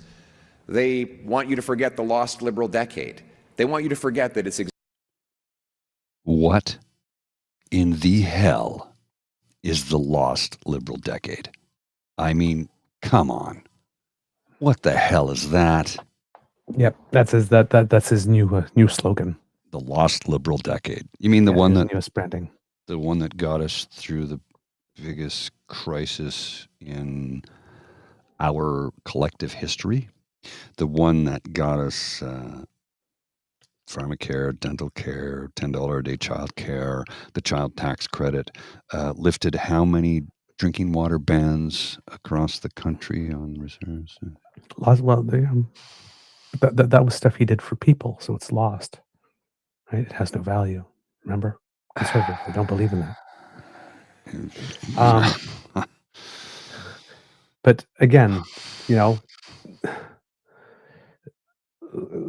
just the incredible amount of utter BS. This one. All right.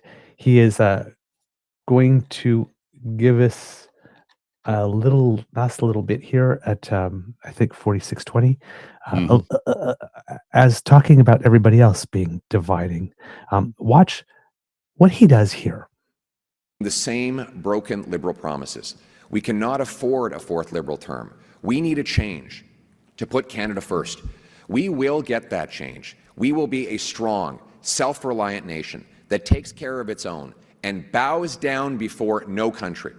Not a nation of tax collectors and toll masters, of bureaucrats and busybodies, of gatekeepers and grandees, of rulers and rule makers. No, we are a nation of explorers and entrepreneurs, artists and adventurers, workers and warriors, pioneers and patriots. Canada is much more than just not being American. It is about our shared values, our culture, our shared history, and the enduring promise that Canada made to each and every one of us. The promise that brought my wife here as a refugee from Venezuela. Why would she leave a beautiful tropical country to come to a place where it snows in the middle of April? Tropical? I don't think Venezuela is definitely...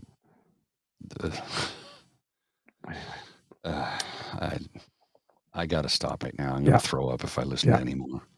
So, Notice what Canada is a nation of and a nation of not. Yeah. Canada is a nation of all of those things. Bureaucrats and busybodies. We didn't get same-sex marriage by not having any busybodies around. Not a country of rule makers, really, because you're trying to be a legislator. Legislators make rules, right? People call Elections Canada to come and monitor their elections all around the world because having a nation of rule makers is bad, has no value. He's not here for all of us. We need to come together. We need to unite. Now watch me look down my nose at. Yeah. Really. At tax collectors and toll makers. Yeah, we need them. We need them.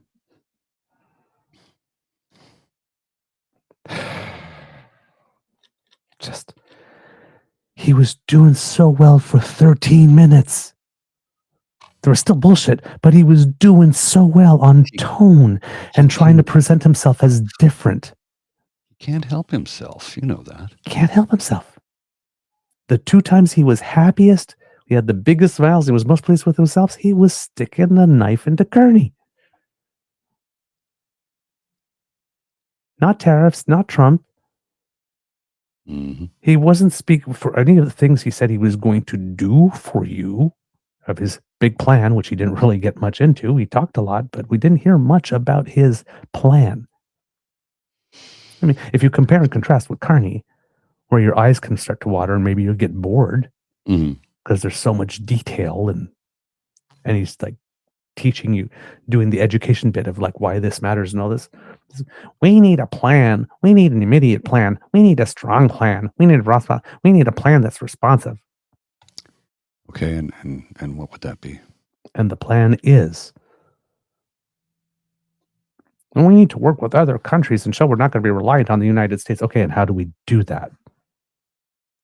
What's the plan for that? How do we do that? Well, we need to, again, and the plan is, it's not telling us what we need to do and tell me how it is you intend to do what we need to do. Never quite gets there, does he? Oh, boy, I just got something I got to share with you. Okay.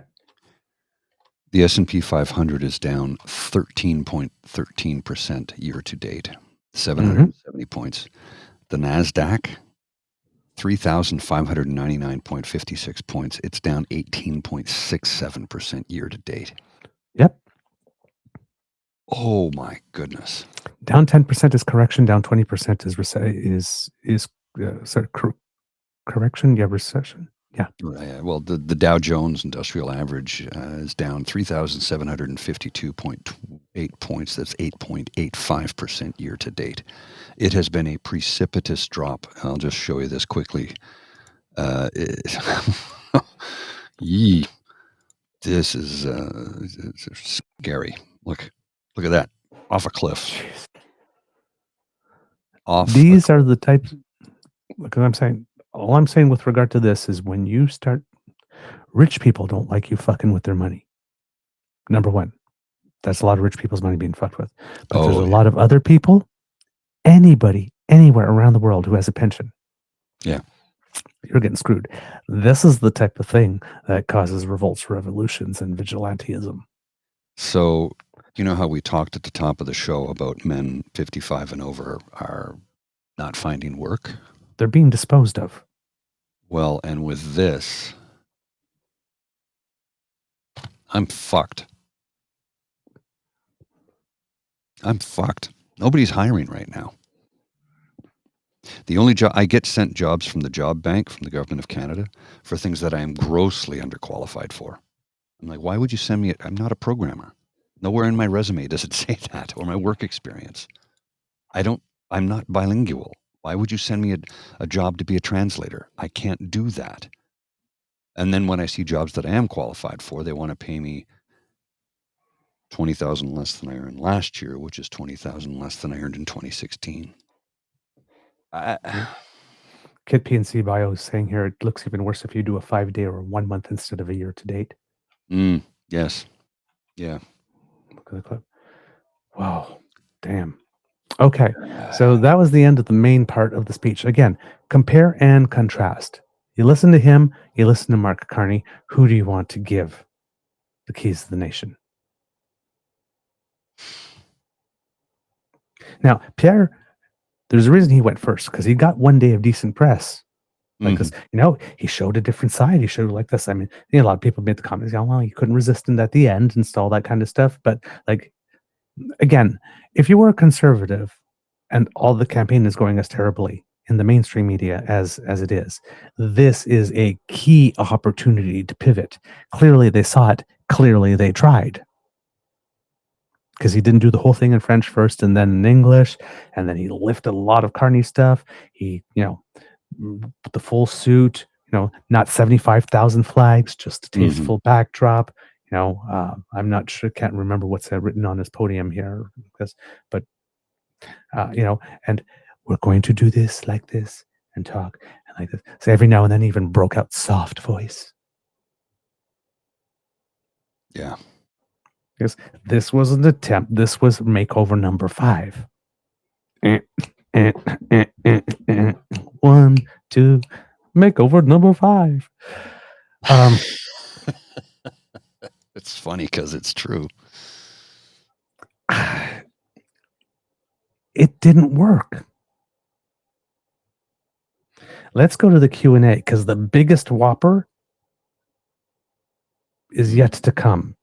Okay, I just want to give you a heads up. I'm already late for something by 25 minutes. So by all means, we'll go to the Q&A, and I got to jump though. So Can you wrap things up? Yep. The 3 Q&A bits are relatively short. So we can, and then I can wrap it up, and I can close off the show. Okay, so we'll do these quickly then. Well, I'll just run them straight through. We won't break. Yep, We'll just absolutely. go straight through. Yeah, okay. Yeah, it looks like they're pretty much straight shots for the most part. Okay, all right, here we go. It helps if I actually, bring up I need to share. I find it works better when you do that. Now you're so quiet all of a sudden. Hi, Steve. Hi, Steve Chase, Globe and Mail. Good morning. Good morning. I'd like to ask you about what efforts you're making to build your relationship with the Trump administration. If you're elected prime minister, you're going to need to talk to them and have good relationships. So can you please describe to us what preparatory work you've done, and have you enlisted Jamil Javani to talk to the Trump White House because of his relationship with J.D. Vance? And if not, why not? Thank you very much. So I've been operating with the rule of one prime minister at a time. I'm sorry, what? There's no evidence of that whatsoever. Jesus Christ. This fucking guy. I disagree strongly with both Prime Ministers Trudeau and Carney. They occupy that office. And I've been very careful not to do anything to divide Canada's voice when communicating with. Oh my God. I told you the best was yet to come. The executive branch of the United States government. And so that's why I have not contacted anyone in the U.S. executive administration. I'm doing my homework, and I built a plan. And that's the plan that I laid out here today. And that plan breaks down into 3 parts. One is to immediately retaliate with targeted tariffs against the Americans that will max. Because then he just goes back into his regular stuff. Shit he said before. But here the reason I wanted to point this out, this key here, is remember that big meeting that the Prime Minister had, Prime Minister Trudeau, when he invited all the party leaders in and asked them to do whatever? Right. In that answer, he just confirmed he didn't lift a fucking finger to help anyone. Of course he wouldn't. Of course he wouldn't. And now he's trying to frame it as a virtue. If it doesn't benefit him, he won't be bothered with it. Yeah. And now he's trying to frame it as a virtue. Oh, yeah. He's just like, I respect the fact that there's one prime minister at a time. Dude, your entire last 2 years was being like I need to be prime minister now. Let's have an election now. Yeah. It's second question. All right, here we go. Just give me a sec. I gotta catch my breath because I've been reading so much bullshit in the last 20 minutes. I know. Next question. I know. I'm sorry to Jacob deliver so Lawrence much. with Bloomberg News. You mentioned the Keeping Canadians Working program. Can you just give us a bit more detail on how much money you want to see go towards this? Who's going to qualify? Over how many years? That kind of thing? Yes, it's a very good question. And the unfortunate answer right now is it depends. The smaller the tariffs, the smaller the fund. The bigger the tariffs, the bigger the fund. What we will do is use EDC, the Export Development Bank, the Export Development Corporation, and BDC. These are two lending bodies that already exist, and they have legal powers to lend to Canadian enterprises. We'll authorize them immediately to free up loans to businesses that have been directly hit by the tariffs. And the purpose of the loans will be to keep workers working. We did some. I got to stop him right there for a second. You do realize it was EDC who helped draft the CEWS, the CERB, and the small business loans that kept people afloat. Yep. I have friends who worked on that department. You know, when the whole world shut down, they came to work and made sure they kept us whole. It's a good place. So, in this answer, here's my thing. In normal times, this could be an okay answer. We just got through COVID. Yeah. Where we had this type of program. There are tons of businesses who are still trying to pay off those loans. We'll have another loan program for you. Maybe they need supports this time. Yeah. And your plan better be organized such that the supports are going to the smaller Buy Canadian type industries rather than the large ones. Now, the large ones, of course, employ a lot of people, and they'll probably need some help too, because, like that's Flavio Volpe said, right?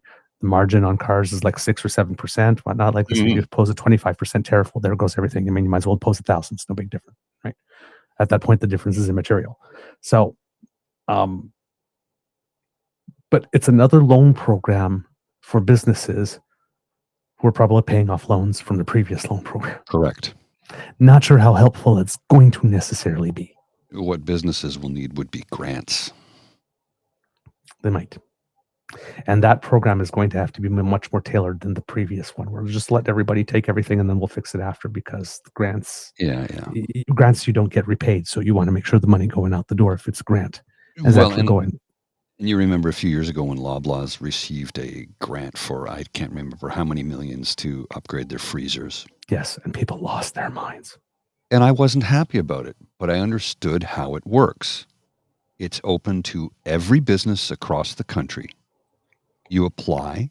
If you meet the criteria, congratulations, you get the money. And it's not like I don't like that $1 billion corporation got it. I don't. But the government cannot pick and choose who gets the money. You either qualify or you don't. And if you qualify, you get the money. And that is how the government has to do it.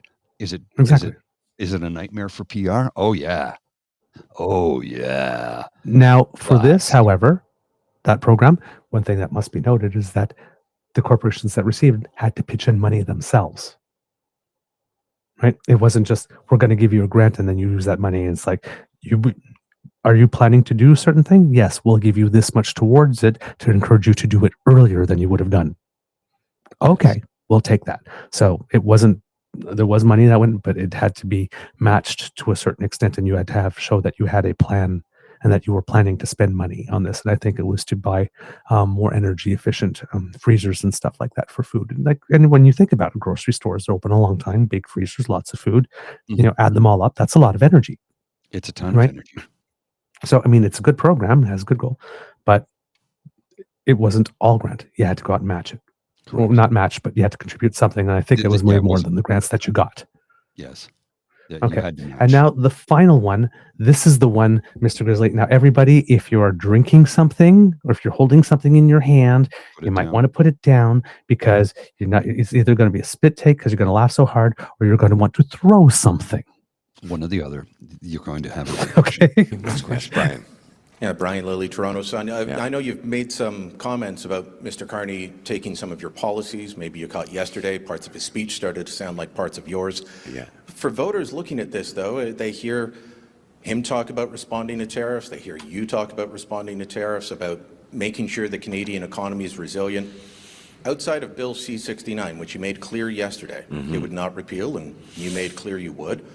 Outside of that, how are voters supposed to look at both of you and say, okay, how are they different? Who has the best plan? Because often things are sounding similar based on how each of you are speaking. So what's the difference? Well, sincerity, for one. Mr. Carney opposed all of these policies for 10 years as part of the Liberal government. What? Yeah, right. I'm backing it up because what? Similar based on how each of you are speaking. So what's the difference? Well, sincerity. How is he not getting struck down by a lightning bolt right now? Right? I would have taken a step to the left or the right before saying that, just to make sure. Sincerity. Do you know what that word means? You keep using that word. I do not think you know. What's that from the Princess Bride? Yep.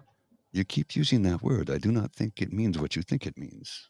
For one, Mr. Carney opposed all of these policies for 10 years as part of the Liberal government. I mean, look, he advised Trudeau to print money and run up huge deficits that drove inflation. He opposes pipelines. Okay, he opposed all these policies, even the non-economic ones, for 10 full years, even though he was brought in as the advisor for the last 4, as an advisor, not the advisor, an advisor. And it's not, and again, advisor means you provide advice. It doesn't mean you say it and it gets done. But now it's 10 years of Carney and Trudeau, and Carney advised on all the policies. Yeah. As he's talking about sincerity. This man lives in a fantasy world, doesn't he? And run up huge deficits that drove inflation. He opposes... Wait, I'm going to go back there for a sec because that one I thought was pretty funny. Listen to what pay attention to what he says here. For one, Mr. Carney opposed all of these policies for 10 years as part of the Liberal government. I mean, look, he advised Trudeau to print money and run up huge deficits that drove inflation. He advised Trudeau to print money and run huge deficits that... Okay, he was never part of the government. He was an advisor for a short time period. And that's a Bank of Canada decision that the government has no bearing on. The government doesn't print money. The Mint does. And quantitative easing is done by the Bank of Canada. And correct. You have to think of the brassiness of the balls to make this claim, given that his opponent is a former governor of the Bank of Canada and would know. So, dude, I know you're lying. I held the damn job. Yeah. I've actually done this. Are you trying to tell me how to do the job that you've never been within 100 meters of that I held for a number of years in 2 different countries? Tell me you're trying to get through the nanosecond without telling me you're trying to get through the nanosecond. How do people not see through this shit? Are they so blind in their hatred towards a Liberal government because they hated Trudeau so much because he made their lives better and cut the taxes on the middle class and actually lifted more people out of poverty than any government in history and kept 92% of the promises? But they really hate him for that. Look,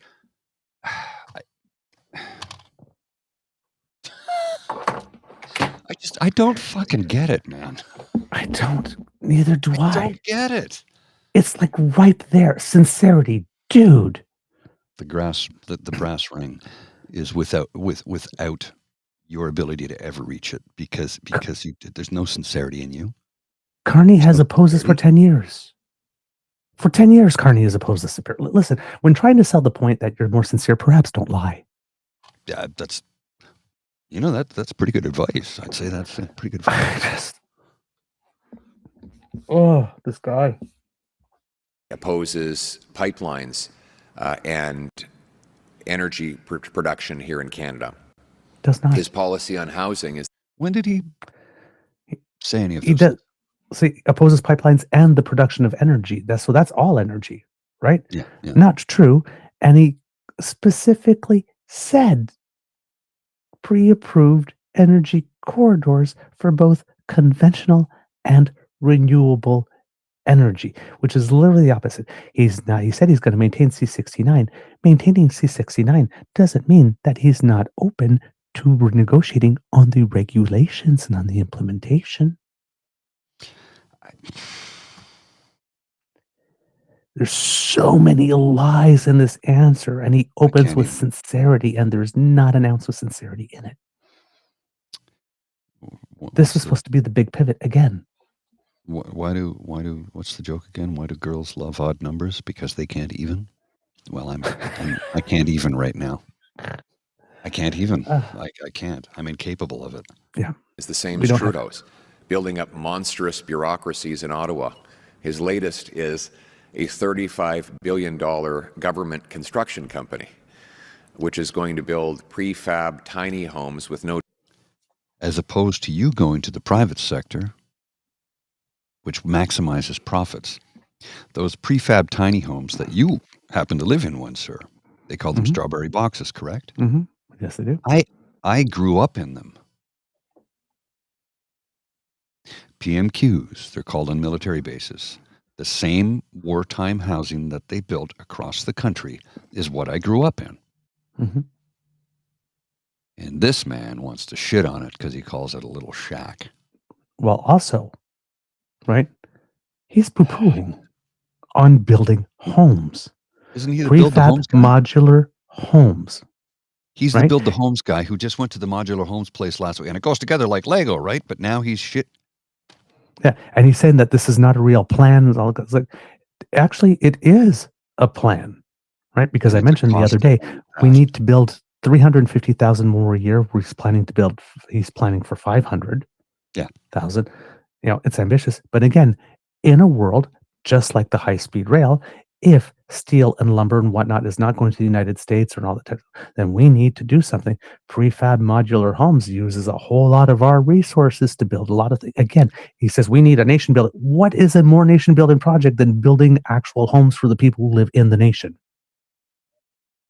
This guy lives in a fantasy world, doesn't he? He's not that smart.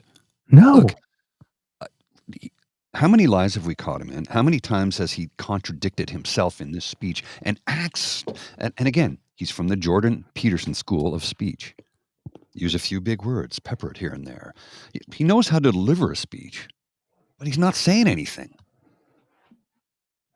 I can train people how to speak for 60 minutes and say nothing. I can do it. Speak for 60 minutes and never say a damn thing of importance or worth or salt. And this guy wants to run the fucking country. Oh, we'll continue because I just... Driveways. What could possibly go wrong? Let's go back it up a bit here, sorry. His policy on housing is the same as Trudeau's, building up monstrous bureaucracies in Ottawa. His latest is a $35 billion government construction company, which is going to build prefab tiny homes with no driveways. What could possibly go wrong? Building up housing bureaucracies in Ottawa has doubled housing costs during the lost Liberal decade. And giving Justin Trudeau and Mark Carney a fourth term will only make it worse. Then there's crime. Mark Carney supports the entire radical catch and release. Justin Trudeau's getting a fourth term somehow?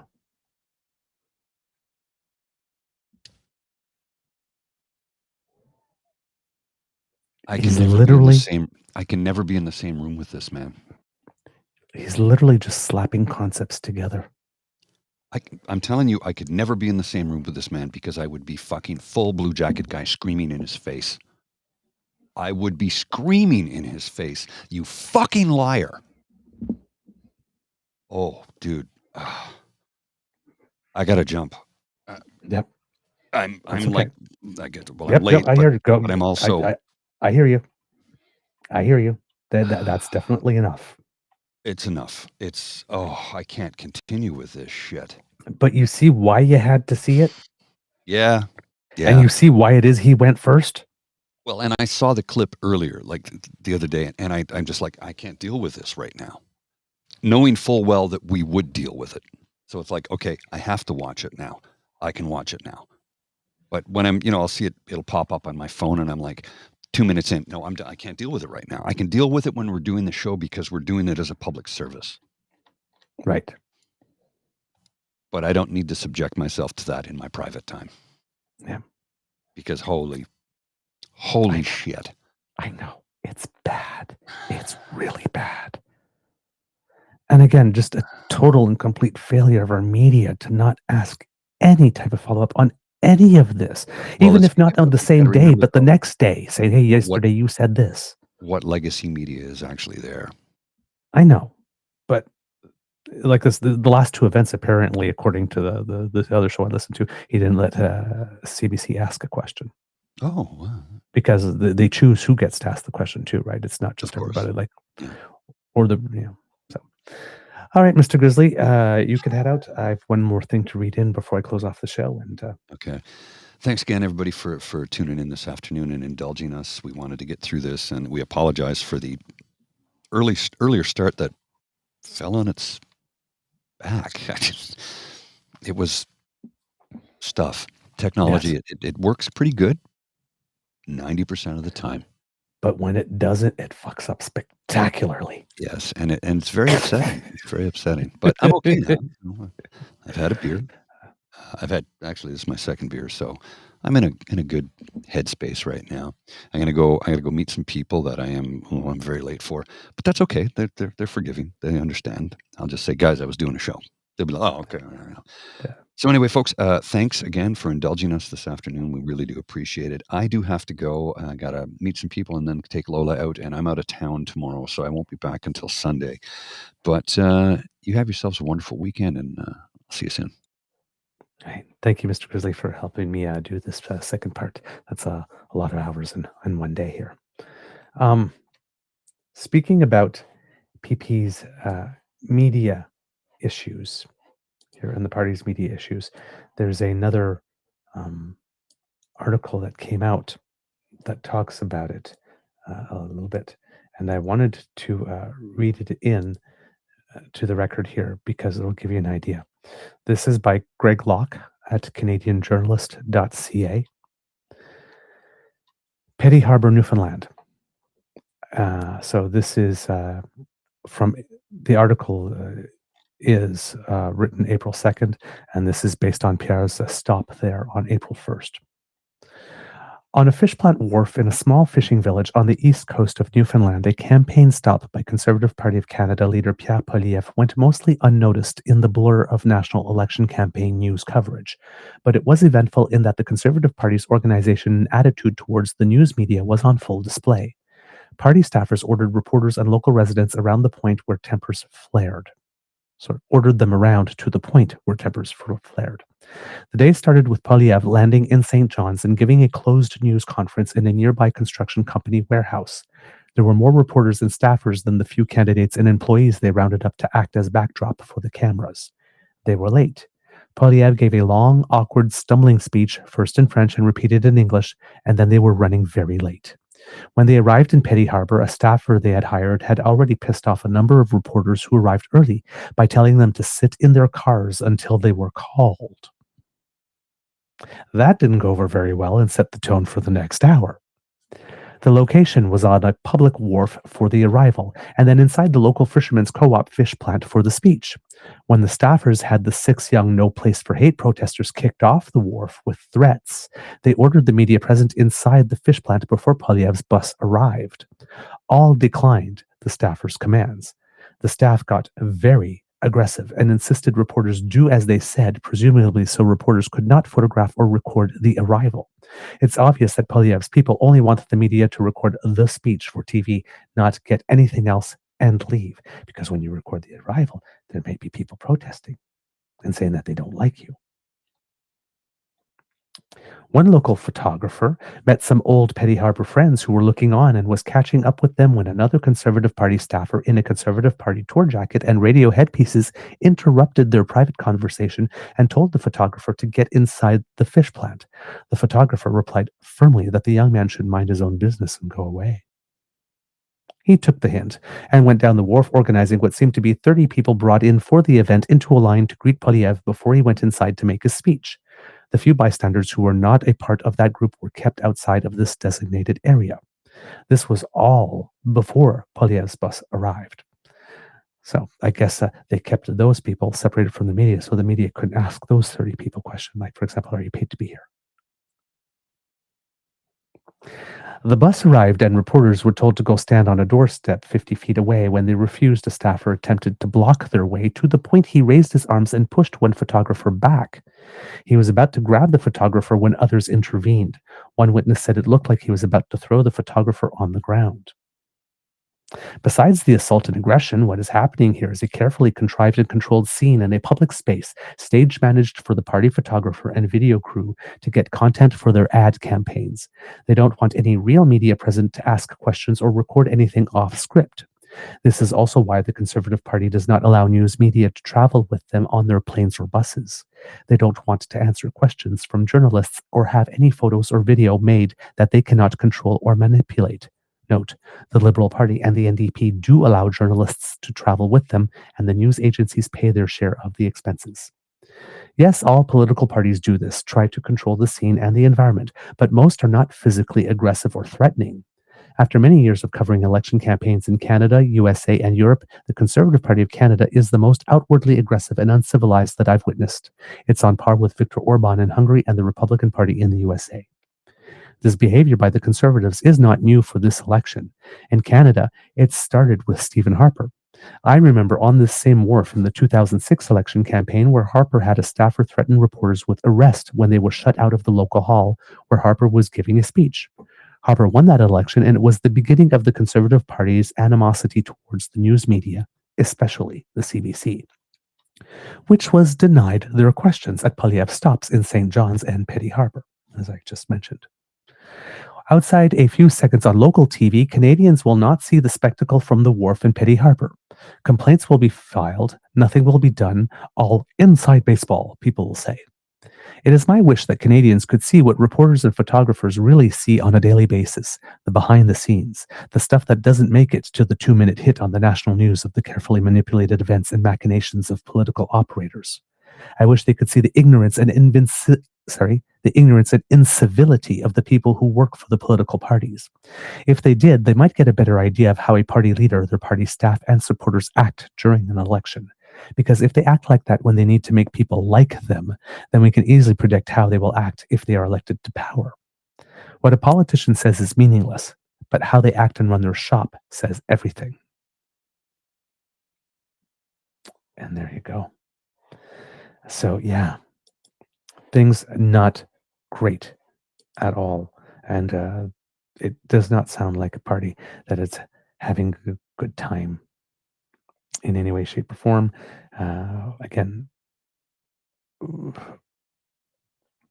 when aggression starts to be the output, you know that what's brewing in the pot is already spilling over, I would say. Wow. I'll just take a, my word, Obsessive Audio says the Dow now down 2,265, down 5.59%. Wow. Just got Kit playing with JD here. This is the stuff I wanted to hear about. Thanks so much. We try to bring you as much as we can. That's why we show longer clips from the press conferences and all that kind of stuff, so that you can see the other stuff that's not in just the 2-minute hit. But thank you, Kits and Cubs, for letting us know here that you're getting that this is the type of stuff that you're looking for. It helps us a lot. Kit PNC Bio, the plan is working. The reporters at conservative events don't ask hard questions because they don't have a national news agency behind them. Exactly. That's an extremely good point. Well stated. Well stated. Let's see, what else do we have here from the kids here? Get saucy, invest in rural communities, and there are plenty of affordable, good-sized homes available for people to live in. That is true. Where we spend our investment dollars, if we were a little more generous and where it is we sprinkled them around, it might be easier to find people places to live. All right, kids and cubs, thank you so much for the comments. Thank you so much for participating. Thank you so much for joining us a second time today for a few hours. Those of you who were watching us this morning and are watching us live now. Like we said, we wanted to make sure that you had both the compare and contrast moment. Ideally, we would have loved to do it both in the same show, but both speeches were rather long, and basically took us one show each to get through each. So I hope, having seen Mark Carney after he had all the meetings with everyone and actually prepared and had something concrete to say to us, versus the person who decided to go before the tariffs were actually announced so that he can try to set the tone and say that he has a plan, but never actually really describe it in any detail. And I hope that with the Q&As you saw afterwards, were in Mark Carney's Q&A, he was able to answer questions fulsomely. And in this one, well, you saw what you got. That might help you make a more informed decision as to who might be the best to handle this situation, and this best to be in a room with Donald Trump, especially when you see what Pierre Poilièvre's negotiation style here is. It's essentially roll over. If you're on my side, I roll over and give you what you want. Not encouraging. Okay, kids and cubs, thank you so much for joining us for the show today. We hope that you like listening to us. We like making this for you. I'm going to speed through because I got very little time on my phone here today. If you would like to support us, please do go to our pod page. That's podpage.com / the True North Eager Beaver with a hyphen between each one of those words. And if you click on subscribe there, when we have it fresh off the bandwidth, we will directly to you. Pod page is sponsored. Oops, there goes the show. See you.